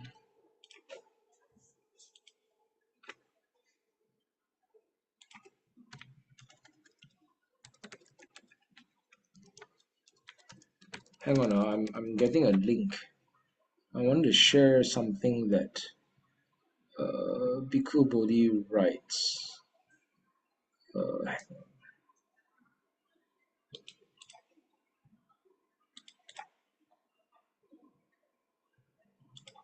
okay. So, yeah, let me share my screen now. Hmm. Okay, so this one is the picture where I got this picture from this link. Uh, what is helpful here is you have different types of suttas, uh, different selection of suttas under every theme. So if you want to go deeper into specific suttas and you want to look for a particular theme, these are some of the suttas that relate to that theme, right? The life of the Buddha, the Four Noble Truths, all right, meditation suttas about karma and cause and effect, dependent origination, and so on. Very helpful selection of suttas. Okay, so you can read this, okay? It helps you. And then another one is this book. This book is a selection of suttas. This is one of the books that made me fall in love with the suttas. I can share with you. In the Buddha's Words by Bhikkhu Bodhi. I should probably include this link in the slides. The reason I want to show you this book is because I want to share with you the writing of Bhikkhu Bodhi about the Tipitaka. I find it quite helpful. So I will read it out, and you can, if you want to explain what is the Sutta Pitaka, you can use some of these descriptions by Bhikkhu Bodhi, by Venerable Bhikkhu Bodhi, this author. Let me. Okay, yeah. So okay, yeah. So this is the description. I will just read this out. It's quite helpful actually. So Vinaya Pitaka, the compilation or the compilation of discipline, which contains the rules laid down for the guidance of monks and nuns and the regulations prescribed for the harmonious functioning of the monastic order. Okay, so the Sutta Pitaka, the compilation of discourses, which contains the suttas, the discourses of the Buddha, and those of his chief disciples, as well as inspirational works in verse narratives, and certain works of a commentarial nature. All right, and the Abhidhamma Pitaka, the compilation of philosophy, a collection of 7 treatises which subject the Buddha's teachings to rigorous philosophical systematization. Okay, yeah. So then I can read this part for you. Again, it's quite helpful. So the Digha Nikaya and Majjhima Nikaya, they are organized on the basis of length. Okay, the longer discourses go into the Digha Nikaya, the middle length discourses go into the Majjhima Nikaya. All right. And then also there could be another reason for this organization or this arrangement. The suttas of the Nigha Nikaya are aimed at a popular audience and seem to be attracting potential converts. Okay, and then the suttas of the Majjhima Nikaya are largely directed more inward towards the Buddhist community, because the Majjhima Nikaya has a lot of doctrinal suttas. Okay, okay, yeah. All right, and then the Sangyutta Nikaya is organized by way of subject matter. All right, so for example, let's see. Okay, no, it's fine. Yeah, organized by subject matter or by topical arrangement. And then, so for example, dependent origination. For example, the 5 aggregates. For example, the 6 internal and external sense bases. Okay, and right. Finally, the Anguttara Nikaya is arranged according to a numerical scheme. All right. So to facilitate easy comprehension and memorization, the Buddha often formulated his discourses by way of numerical sets. Okay. So the Anguttara Nikaya assembles these numerical discourses into a massive work of 11 nipatas or chapters, each representing the number of terms upon which the constituent suttas have been framed. All right. Okay, good. So, yeah. Okay, so anyway, this is the description of the Nikayas. You can use this if you want to. Okay. I need to include this link. I need to include this link in the slide deck. Okay. All right. Okay, good. So far, so good. All right. Excellent. Okay, good. So let's go on. A quick check. Sister Maple, your recording is still ongoing, yeah? Yes, it is still ongoing. Okay, excellent. Because my recording has stopped. I think I've run out of this disk space. Okay, but it's fine. Okay, as long as the recording on your side is ongoing, then it's good. Yeah. Okay, good, excellent. Now let's move on. I still have a little bit more to cover. I wanted to share one of the past year questions is about the Buddha's teachings on family and gratitude. Let me see some of the past year. I'm not sure. Yeah. So for example, filial piety and gratitude, and then Sigalovada Sutta. Right, so I will run through some of the suttas related to family and to gratitude.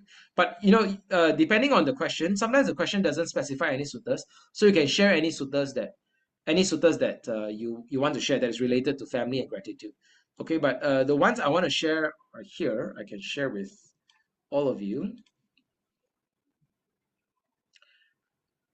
Yes. So these are the Katanyu Suttas. I'll share it later. Okay, these are Katanyu Suttas, very helpful suttas about gratitude.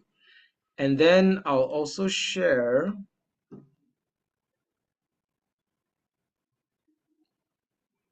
Hang on.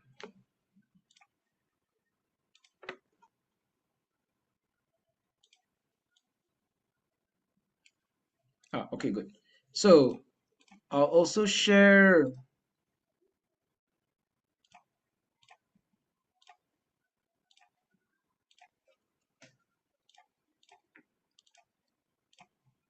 So the Katanyu Suttas, this is a very helpful sutta. I'll also share an article. This is a Buddhist attitude to parents. This is also a very helpful article. I'll also share this, and then we'll go through it very quickly.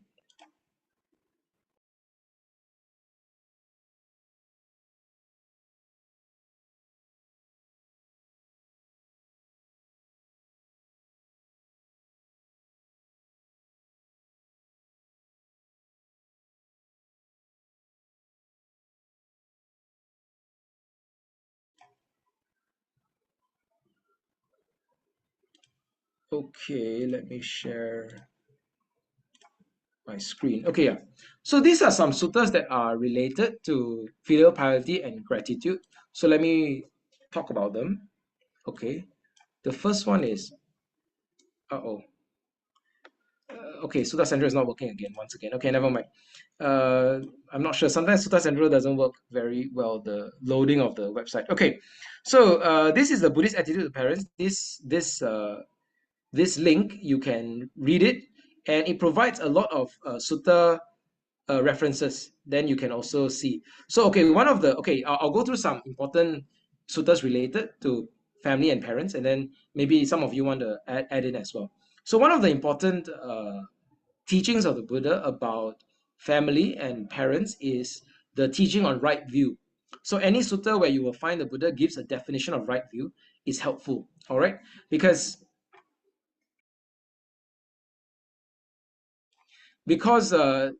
part of the definition of right view is there is the fruit of what is given to mother, and there is the fruit of what is given to father. That is part of the definition of right view, which means what we do for our parents matter, right? Our gifts to our mother and father, our actions towards our mother and father matter, and they carry a karmic consequence as well. They carry karmic fruits as well. Okay, so this is part of right view. So that's one of the important Buddhist teachings on uh, on family and parents. Okay, so that's one.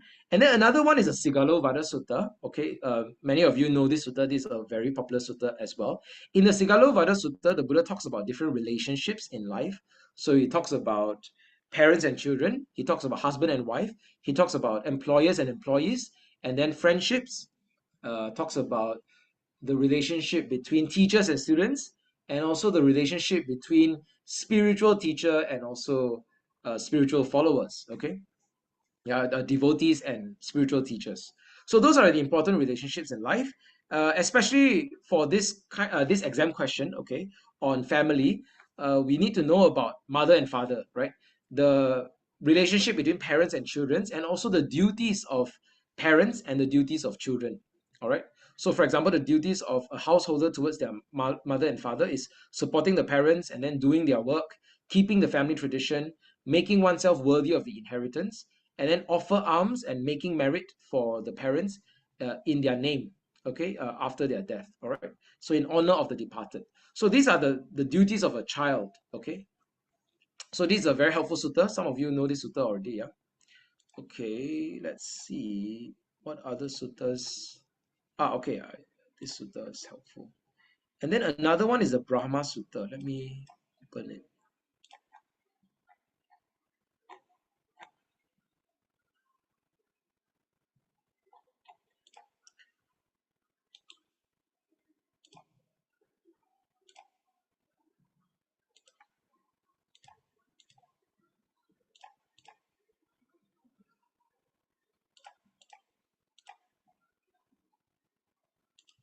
I can't find the Brahma Sutta. Okay, never mind, no worries. I'm looking for the Brahma Sutta where.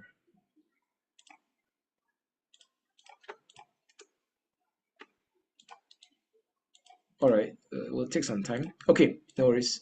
I'll come back to the Brahma Sutta later. Over here, maybe. Yeah, okay. So another sutta is Brahma Sutta.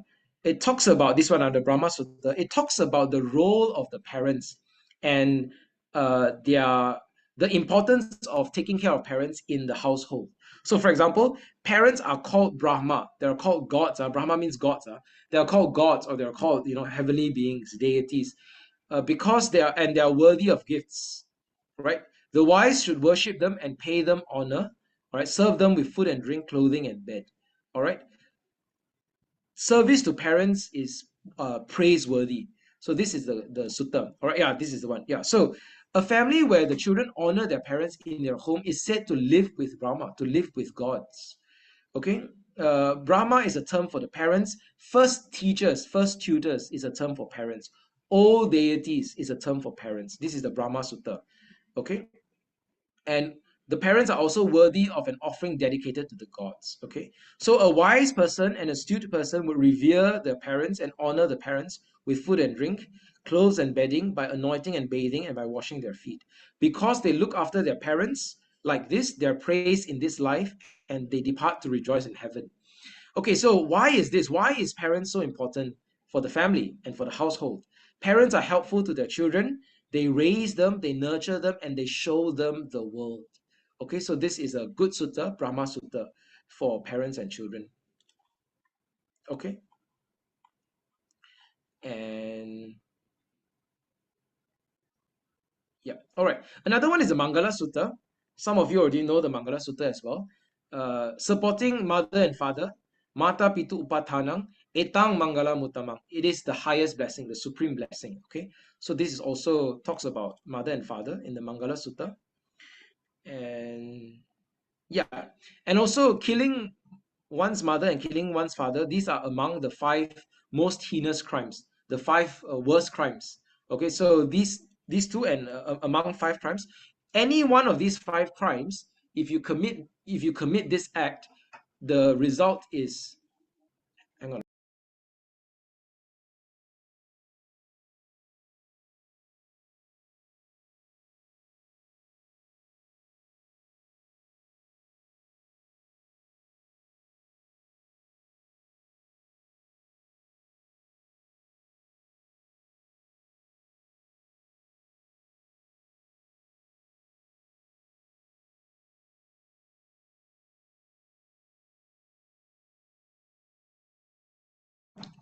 Okay, give me 1 minute. I need to move place a little bit. So give me 1 minute. I'm gonna, yeah, give me 1 minute.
Okay.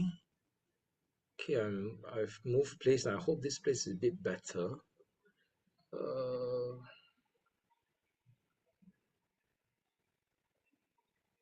all right. Okay, good. So let me apply. Let me apply a virtual background. Oh, okay. This works. This is a virtual background. Okay, good. Wait, hang on.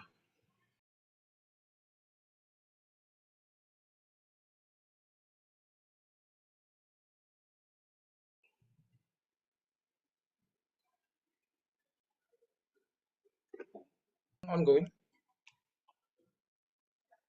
Wait, just now I paused and then now I resume the. Okay, good. Yes. So we were talking about the five heinous crimes, and any one of these acts, any one of these five terrible acts, if one commits any one of these actions, then the result is painful rebirth in hell.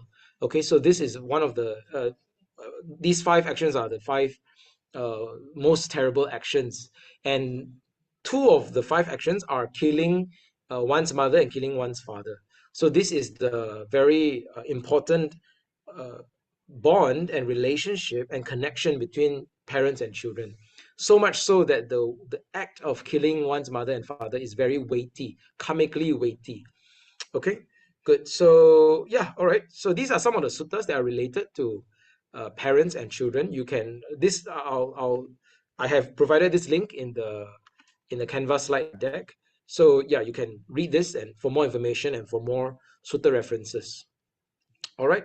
Another sutta reference I want to provide is this one. Yeah. So this is the Katanyu suttas, the suttas on gratitude. This one also important sutta, so let me read it.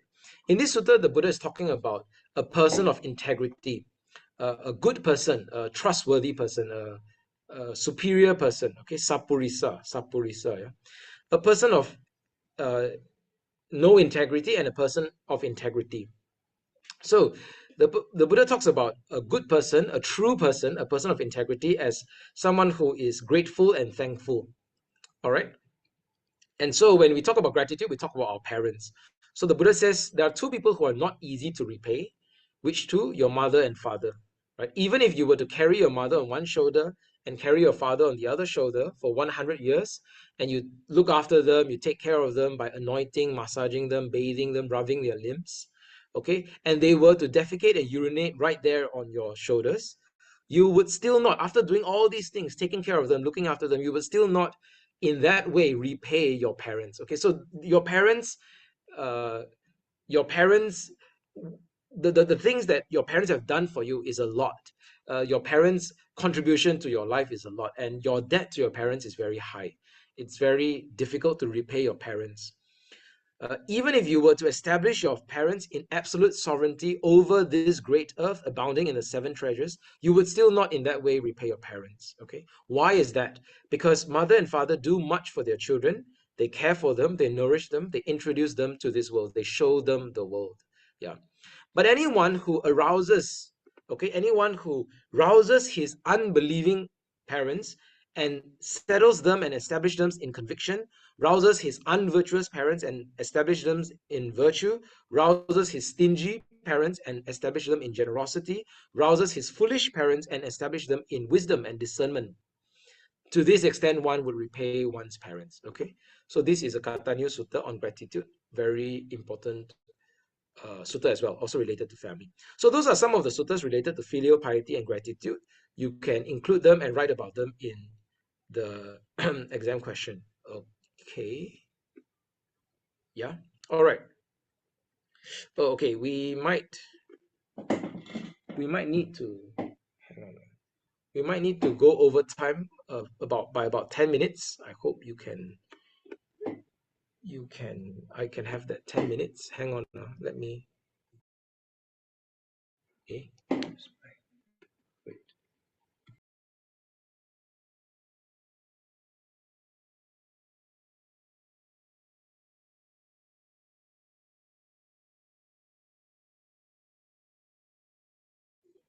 Okay, good.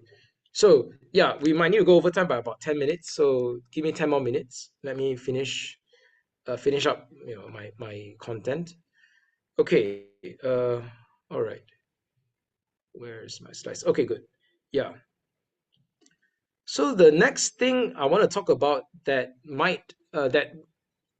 is also quite a popular topic in the past year is about karma and rebirth, and also dependent origination. So this one is a big topic. I don't think I have time to cover it now, but what I will do is, again, I'll include some links to some resources. If you want to read more and you want to write more about them, you can do so. Okay, so this one is about Katanya Sutta, about the parents. Yeah, this one. Okay, so on karma and rebirth, and also on dependent origination, is a big topic, but I find this table quite helpful. So these are the different types of karma and how they function. So by way of function, productive karma, supportive karma, obstructive karma, destructive karma, by order of ripening, by time of ripening, and by place of ripening. Okay, so this one is a very helpful classification. I'm showing the table now. Let me just show you the link, and then now I'll show you all some of the resources and information about karma and rebirth. Okay, so let me go and show you all now. Let me show.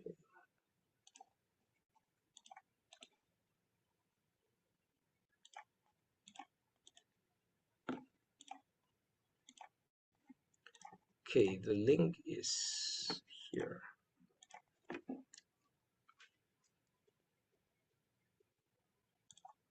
Hang on.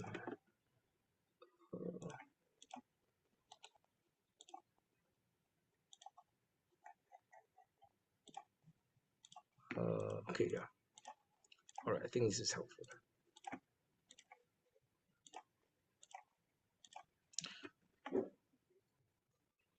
So this is the classification of different types of karma by way of function, and then they explain it. For example, Janaka karma, productive karma. What is it about? And then supportive karma. All right, karma that supports, that enables your karma to come into fruition. Okay, all right, or they reinforce the results produced by another karma, and so on. So there are the different types of karma. This is a very good book. I will share the link. Then you can read it as well if you want to. All right, the different types of karma. So you can write about this if you choose to write an essay about the functioning of karma, all right, and the mechanisms of karma, all right, by place of ripening and so on. Okay, this is quite helpful. This one is the book Dying to Live by Bhante Agachita. Okay, very helpful. And then I've also included some. I'll add some links to the slide deck, but I'll show you all some of the links first. This book is about volition about the law of karma by Sayadaw U Silananda. So there is some writings about the law of karma and the workings of karma. So you can read it if you are interested, and then you can learn from it as well. All right, understanding the law of karma. Okay, good. So yeah, I mean, this is one resource, and this resource, next resource is about dependent origination. So this is a book on dependent origination, also by Sayadaw U Silananda, and it runs through all the 12 links of dependent origination very well, right? So this one you all need to know the 12 links of dependent origination if you are going to write the essay topic on this.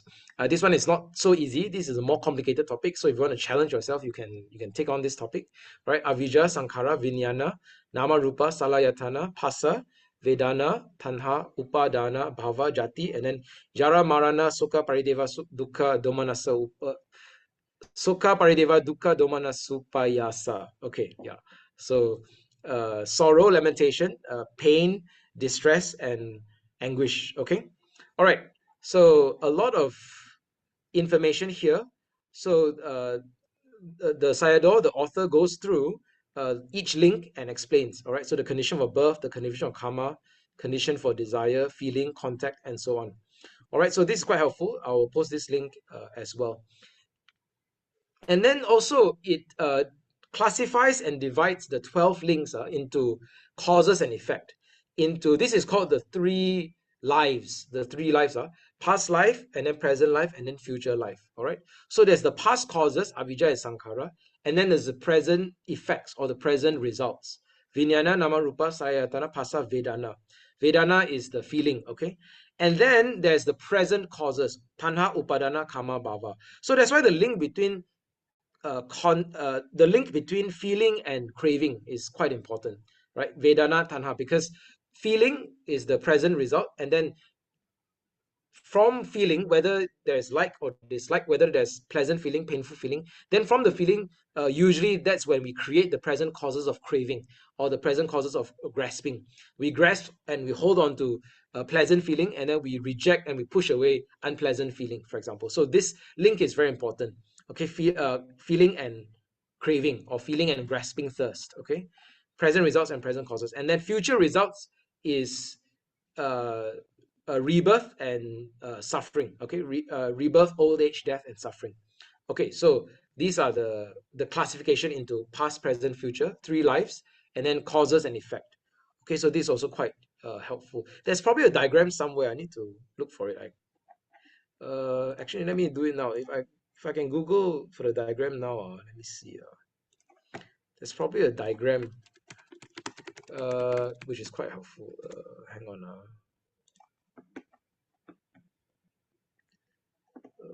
Okay, yes, I found this. This is one diagram. Actually, there are many diagrams if you if you look for it online.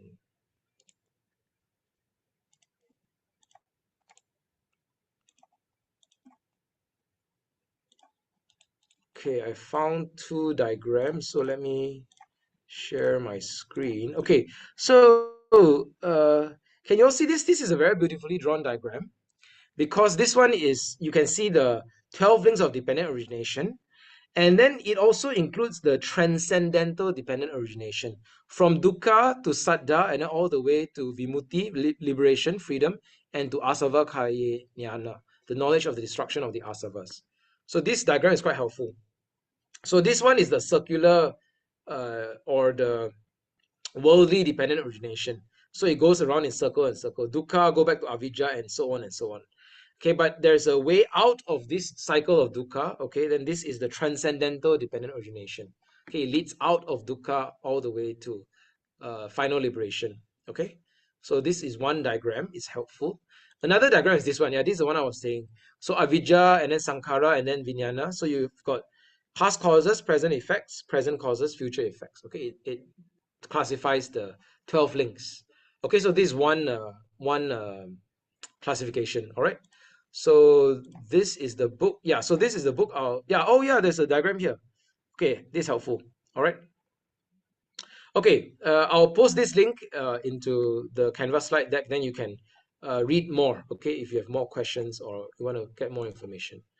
Okay, what is this? Next one. Okay, this is another article about the 5 niyama, the 5 cosmic orders, or the 5 natural laws in the universe, all right, in the cosmos. So it has sutta references, Paccaya Sutta, the working of dependent arising. Okay, and then the Upadaya Sutta. Okay, so these are some sutta references. You can read it about the 5 niyama. You all might have heard of it. The Bija niyama, the order of seeds, or the biological order. Utu niyama, the order of seasons, or physics and chemistry. All right, and then Kama niyama, the order of action, the order of karma. Dhamma, Chitta niyama, the psychological order, the working of the mind. And then Dhamma niyama, the cosmic order. All right, or the spiritual order. Okay, so these are some sutta references. You can check it out. Okay, then this one is an article on TBCM, the Theravāda Buddhist Council of Malaysia. It has some sutta references about intention and karma. All right, so this is from the book Venerable Kesri Dhammananda, What Buddhists Believe. So it is a good writing about karma. So if you want to learn to write about karma like in a short and succinct way, right, for the essay, right, this is a helpful book to read as well. So good reference. Karma is an impersonal natural law that operates in accordance with our actions. So you can read about karma, okay? So there's a description and talking about different types of karma. It's quite helpful, okay? So this one, you can read it as well. What's next? Okay, this one is by Bhikkhu Bodhi. This one is an article by Bhikkhu Bodhi about karma, all right? Also very good way to write about karma, so helpful for your essay writing, right? yeah, okay, how our choices have a potential for the future. All right. Okay, so different types of karma and so on. Okay, okay, I'm running out of time, so let's move on. Okay, the different realms. Okay, the different realms where we can be reborn into the different realms. All right, and then going beyond karma, the ultimate aim of the path. All right, this one is very short, very short sort of descriptions of karma and rebirth. This is from the book Without and Within by Ajahn Jayasaro. It's very short answers, but it's very helpful. So you want to write short answers for the essay, you can read, okay, like about rebirth, about heaven and hell, and then about the realms of rebirth, and then also about karma. What is karma, right? This is a very good description of karma. The law of karma expresses the moral dimension of the law of cause and effect. Okay, so this one I should probably copy it and put it in the slides. Then you all can refer to it if you want to. All right. Okay, and then this one is, what is this? This is dependent origination. Okay, also a very comprehensive book. You can read it and learn it, but this is a long book and it's a lot of information. So if you can handle it, you can read it, and then you can take some of the information and write in the essay. All right. So this essay also talks about the 5 niyama, the 5 natural laws. Yeah. And yeah, okay, and then the different links of dependent origination. Yeah, so these are the factors of dependent origination. All right, the different links, and each of the 12 links of dependent origination. All right, and then this is good because every link is explained. Okay, yeah, what it means, how it works, and how it leads to the next link in the framework and the cycle of dependent origination. Okay, so this is one resource. I'll share this as well. Okay, you can read this. What is this? Next one is I think this is on karma. Yes, the theory of karma. And this one also, it talks about the different types of classification of karma. So weighty karma, death proximate karma.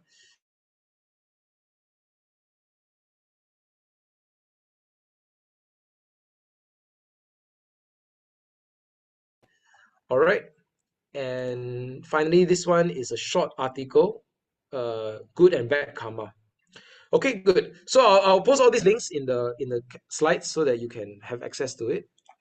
Then you can read it on karma and dependent origination. All right. Do we have more time? I don't think so. Okay, let me wrap up.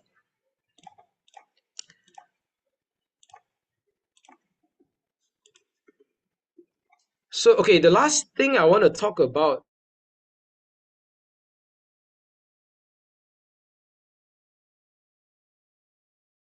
Hang on, let's wait for Sister Maple. Is Sister Maple back? Okay, good. Oh, yeah. All right. We got disconnected. Yeah. Yep, no worries. Okay, I am at my last topic. Oh, actually, I wanted to. Okay, I think we're running out of time. Okay, actually, I wanted to talk about the contributions. Okay, never mind. We have no time.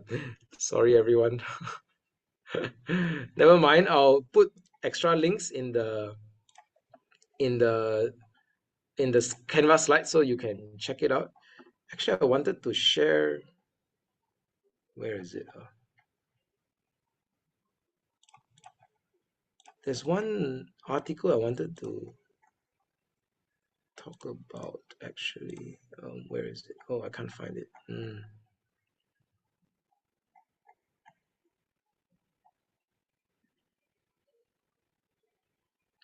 Yeah, I can't find it at the moment. Okay, no worries. Yeah, because I wanted to talk about the Buddha's contribution to humanity, but I think we don't have time to cover that at the moment. It's Okay, what I would, Brother Weiken, you are now yeah, experiencing my dilemma from last time teaching prelim and junior and now switching over to teach senior and higher. You can see there's a huge gap, a big big chasm between that. Maybe next year we have more classes. Yeah, next year we can have more Yeah, sessions. but it's okay. I think everybody is doing a good job and studying and all that. Just do your best lah. Yeah. The Buddha's teaching is so sublime, deep, and profound, and sometimes we are only just scratching the surface. But it's good lah. We need to start somewhere and be introduced to the teachings, and then have some basic groundwork. So I'm very happy that, some of the people here, the candidates, have signed up for higher and also senior, because then you start to realize, oh, you need to write essays on these topics. So there needs to be some understanding to write an essay. So the Yeah. way you study would be different from taking a objective question. More detailed. That is Yeah. what I like about the higher and senior level. I think it's a good way for us to do some studies on the Dhamma. Yes, indeed. Okay, apologies everyone. Let me just go on for a bit more. I'm almost done. I'll just wrap up the sharing, and then yeah. I know this is already very late, but it's okay. Thanks everyone for being with me. Yeah, I'll quickly finish it. Okay, this one is actually, I found these links and I think it's quite helpful. This is for if you want to answer the question, what are the Buddha's contributions to humanity? I share some of this. I'll just post these links in the slides. Then you can also read. So especially this is Bhikkhu Bodhi's writings lah. This is Bhikkhu Bodhi's speech for the United Nations, I think. Yeah, so you can read about, especially towards the end, it talks about how the Buddha's teachings provide us a way to overcome the problems of humanity. Okay, about greed, hatred, and delusion. So I think it's very helpful. Okay, so you can talk about that, how the Buddha's teachings help humanity. So that's his contribution to humanity. Another one is actually contributions there are a lot of contributions. I think we cannot finish talking about that, but it's okay. Next year we'll go on. Last week I've already spoken about a little bit about the contributions to humanity. Okay, so here I want to add a few more. This is from the book The Buddha and His Dhamma. It's a very good book, very short booklet. Okay, a very short essay, or I mean it's a long essay, but it's a short booklet. So I will just talk about a few contributions that I think is quite helpful. So remember last week we talked about the Buddha's contributions. One of it is here we see the features of the Dhamma. And I think some of these are the Buddha's contributions to humanity. First one is about self-reliance. So the Buddha elevates the dignity and status of humanity because he puts the responsibility of our life into our own hands. We will shape our own lives through our actions and through our cultivation of the mind. Right, so self-reliance, quite a very important contribution to humanity. Another one is the Kalama Sutta, how the Buddha contributes to the epistemology of humanity, or to the way of developing knowledge. Epistemology means the theory of knowledge, okay? The way of developing knowledge. So in the Kalama Sutta or the Kesamutti Sutta, the Buddha talks about how we can know for ourselves and experience for ourselves the benefits of the teaching, and how we can identify what is praised by the wise and what is not praised by the wise. So the Buddha talks about how when we ourselves experience something as good and true and beautiful, then we take it up and we and then we take it up and we follow it and we develop that practice. Okay, so this is also a very important contribution of the Buddha to humanity by emphasizing the importance of experience, the importance of direct and personal experience, and also emphasizing the development of knowledge, of true knowledge. Okay, this is epistemology. Okay, this is very helpful. Okay, yeah. So many of you know the Kalama Sutta already. All right. So this one, experiential emphasis.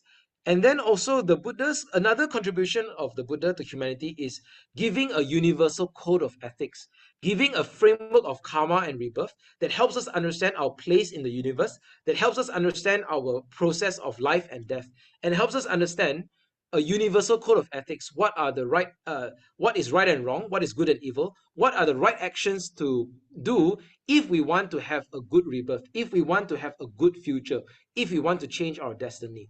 So a universal code of ethics is also one of the most important gifts of the Buddha to humanity. Okay, so that's that. I will post these links. Okay, then you can read more if you want to. All right, Universal Code of Ethics. Okay, the last thing I want to talk about is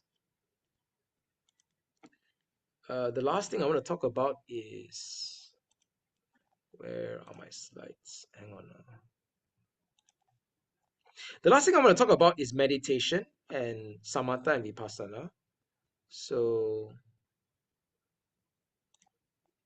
let me share my slides. Okay, samatha and vipassana is also a big topic, and is also a popular exam question. They often the exam question, they often say, okay, write about the two types of meditation and how can these practice of meditation bring us out of suffering. How can this practice of meditation develop our mind and lead us out of suffering? This is the kind of question that they like to ask in the past year. So the two types of meditation are samatha meditation and vipassana meditation. So you can learn about that, learn to write about that, and then you'll help, I hope. So let me just share my slide quickly, and I'll share some links. I'll show you all some links, and then we're done for the session. So samatha and vipassana, the two types of meditation. All right. A very helpful link is this link by Bhikkhu Analayo. I'll share this link later. I'll show you all. A very helpful link is this link, and another very helpful book is this essay. Actually, this is one of my favorite essays on the practice of meditation. It's very, very good, but it's not easy to find this book online. There's no PDF copy. It's not a free book. You might have to find it. I have found this book in the library in the Nalanda Buddhist Society, in the Nalanda Center in Sri Serdang. So if you're interested, you can go to the library. I don't think you can take the book away from the library, but you can stay in the library and read this book.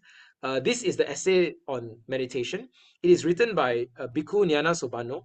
It's a very, very well written essay on meditation. So if you can try to find it on Google Books. I will show you all on Google Books. If you want to read it and you learn and you take a lot of the very good passages, very beautiful passages, and write about meditation, it would, I hope it will help for your essay. So I'll show you this as well. Okay, so this is one of my favorite essays on meditation. Very, very good, very well written, very masterfully written. So let me just show all of you, and then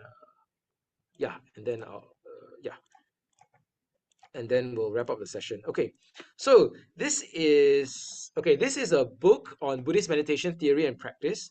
It's a very long book, right? It's a very long book, right? Yeah, it's a very long book, but it's very helpful. It talks about the division of Buddhist meditation: serenity meditation, samatha, and also insight meditation, vipassana. All right, so you can read it, and they explain samatha and vipassana very well. Okay, and the different types of samatha and vipassana meditation. Okay, this is one book, one resource. Another one is this one. Okay, the difference between vipassana and samatha. I'll share all these links with you all. So samatha bhavana and vipassana bhavana. All right, tranquility meditation and insight meditation. Or vipassana is actually more accurately is clear seeing or distinct seeing. Okay. Oh yeah, there's one YouTube video that's really good on samatha vipassana. Let me quickly open it now and show all of you. You might have seen it before. It's by Bhante Agachita. Let me just show it to you all.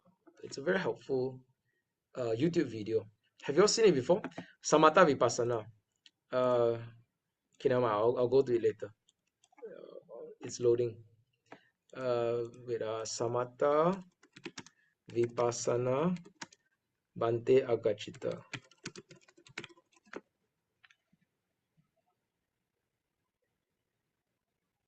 It's about 20 minutes, the video. If cannot, never mind. You can share with us in the WhatsApp group. Okay, sure. Hey, where's the video? Wait. Oops, I can't find it now. It's on YouTube. Very quickly. Wait. Do you all know which video I'm talking about? Probably not. Yeah, I think so. Yeah. Yes, found it. Okay, this is a 20-minute video. It's a super good video. Yeah. So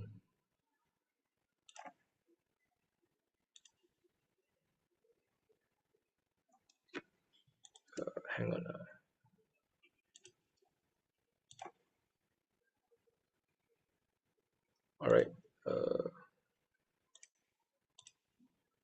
Okay, yeah.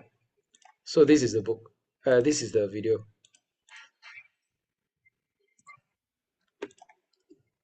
Anyway, yeah. So this is a 20-minute video. I almost always recommend this video for people who want to understand Samatha Vipassana briefly. This is by Bhante Agajita. What is Samatha and Vipassana? All right, according to the sutta. So I'll post this link. You can read this. You can watch this video, and inside this video, Bhante Agajita provides the sutta references and also the meaning of Samatha and Vipassana. Okay, very helpful. Okay, Samatha is about how to still the mind. Okay, and Vipassana is about seeing sankharas, seeing the constructions of reality. All right. So okay, go watch this video. I'll share this with all of you. Okay, and then what's next?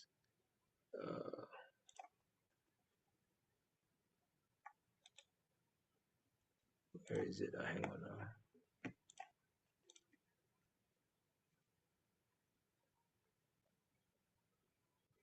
Okay, good.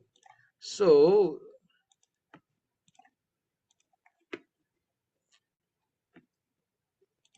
okay, so yeah, then this book is about Samatha and Vipassana by Ajahn Brahmali, also very helpful. It talks about the suttas as well, so you can read this. And then this one is a sutta study from Bhante Agajita, Samatha and Vipassana. This one is very detailed and very complicated, so very scholarly. This is a sutta study, so a lot of sutta references if you read it. Okay, but it's for sutta study students, it's for sutta study participants. You can read it if you want to. A lot of sutta references, you can get it here. And then Samatha and Vipassana by Venerable Dhamma Vudo. Okay, and then Samatha and Vipassana, this is another book. I'll share all these links. What is Samatha, what is Vipassana? And then this another like essay or sutta study resource, a lot of articles, a lot of information by Brother Pia Tan. But this one again is a lot of scholarly resources, so you might not want to take everything here, depending on how much you can handle. Okay, and finally this book. Yeah, this one is actually the most helpful resource you can write. This one is from Bhikkhu Analayo, Samatha and Vipassana. So what is Samatha? What is Vipassana? The meaning of it, and also some of the sutta references. Yeah, you can read this, very helpful as well. Okay, I will share all these links. And yeah, lastly, I will share this book with you. I'll show this book to all of you.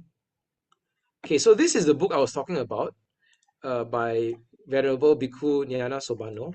It's called Landscapes of Wonder. This is a book with many essays inside. All the writing is beautiful. Venerable Bhikkhu Nyana Sobano is an awesome author, amazing author.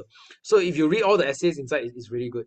But this one is not free lah. This book is not available for free. It's not online. Only a preview is available on Google Books. So if you can find a book, you can buy it, but it's very difficult to buy it is very difficult. I cannot find it. It's very difficult to find it. So anyway, this is the book. Okay, and then yeah, this is the book. It looks like this. There are a number of essays in the book. You can see. Okay, number of essays. Very good. All these essays are great.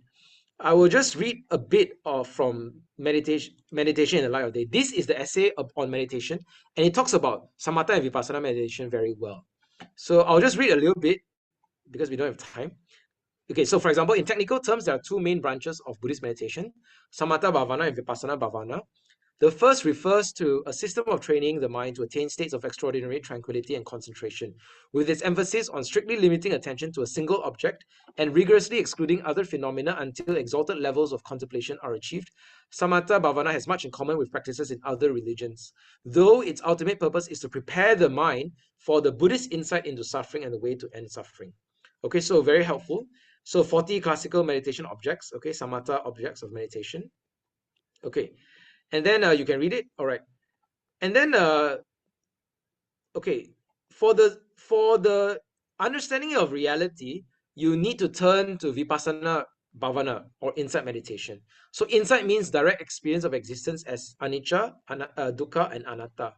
All right, so okay, I'll read this. It's very well written. While meditators can and should prepare themselves and later enlarge their understanding with intellectual knowledge of these three characteristics of existence, only direct confrontation with them can loosen the ancient logjam of ignorance. Very well written, beautiful. In fact, the world swarms with evidence of the three characteristics, yet within the haze of delusion, we repeatedly mistake fantasy for reality. Okay, so some kind of systematic mental discipline to remove delusion is necessary. All right. So Vipassana meditation, the emphasis is less on intensifying concentration and more on detecting and comprehending the underlying truths of existence.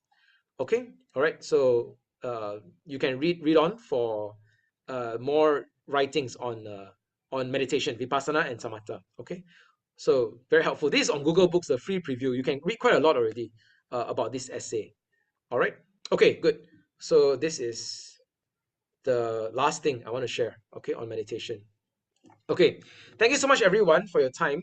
And I appreciate that you have been with me, although I know I've taken out a lot of time, but it's a good learning for all of us. And a lot of the resources, we still don't have time to go through all the resources, but I hope that I've given an overview, and I'll share those links in the slides, and hopefully you can read them for more information. And if you want to share your answers, you want to share reflections, or you want to ask questions, you can ask in the WhatsApp group as well. Okay, good. Okay, let's get a group photo now. And yeah, let's get a group photo now. And then we'll do sharing of merits, and we'll end it. Okay, everyone, if you are able to turn on your camera, you can turn on your camera. And then we'll get a group photo. I'll give 10 more seconds for everyone. Okay. All right. Okay, can you all see me? Okay, everyone, look in the camera. 5 seconds. 5, 4, 3, 2, smile. Oops, hang on. Smile. 1, 2. Okay, one more. 3, 2, 1, smile.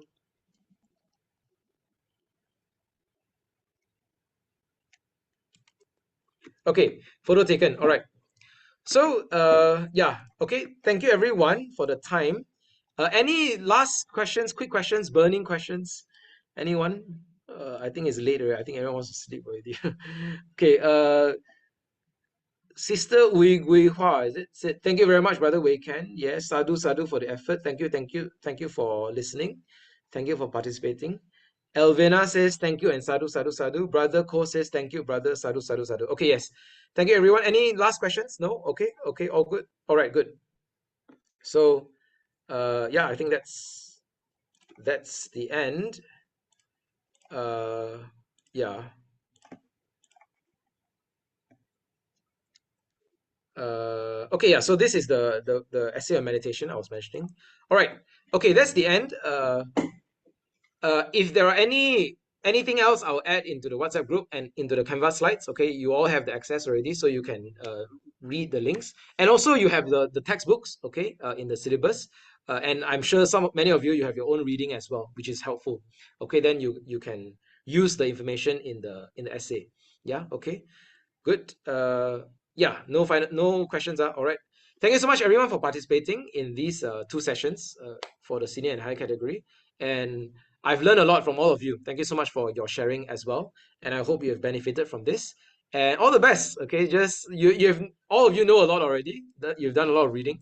So just make sure you answer the question well and stay calm and be confident. Okay, you can do it for the exam. All right. Okay, that's all. And thank you. Let's go into sharing of merit now. I want to say it has been a really good learning for me as well, to learn, to practice, to share all this, and in the course of my research as well, and as I'm looking for resources and information, I myself have learned a lot as well. So I'm sure all of you would be able to benefit as well from the learning. Okay, good. So let's go into final sharing of merit. Okay. And also we dedicate this merit to your own learning, all of your learning, and also to your success and your joyous victory, okay, in the examination. May you be able to share your knowledge and your learning, write it, and also express your learning. And also may all this learning that we have cultivated be of benefit for our own daily practice as well, and be of relevance to our own Dhamma practice, okay? And may we all take this knowledge and take this learning to cultivate ourselves, cultivate our hearts, as we purify our hearts towards the final liberation. All right, let us share this merit with all beings. Let us chant the verses of sharing of merit. Imang no punya bhagang sabba satanang dema. Imang no punya bhagang sabba satanang dema. Imang no punya bhagang sabba sattanang dema. We share this merit with all beings. May they rejoice in our merit and be well, happy, and peaceful always. Sharing of merit with departed relatives. Idang me nyatinang hotu sukhita hontu nyatayo. Idang me nyatinang hotu sukhita hontu nyatayo. Idang me nyatinang hotu sukhita hontu nyatayo. Let my merits accrue to my departed relatives. May they be well and happy. Let us make our aspiration. Imina punya kamena mame bala samagamo satang samagamo hotu yava nibbana pantiya. By the grace of these merits that I've acquired, may I never meet evil and wicked people. May I meet the wise and virtuous until I attain my final emancipation. Final aspiration. Idang me punyang asava kaya vahang hotu. Idang me punyang nibbanasa pachayo hotu. By the power of this merit, may it lead to the extinction of defilements. By the power of this merit, may I attain the final realization of Nibbana. May all beings be well and happy. 愿一切众生离苦得乐. Semoga semua makhluk hidup berbahagia. Sabe sata sukhi hontu. Sadhu, sadhu, sadhu. All right. Thank you so much, everyone. All the best for the examination. And take care. Sukhi hontu. I'll see you all around. And yeah, take care, everyone.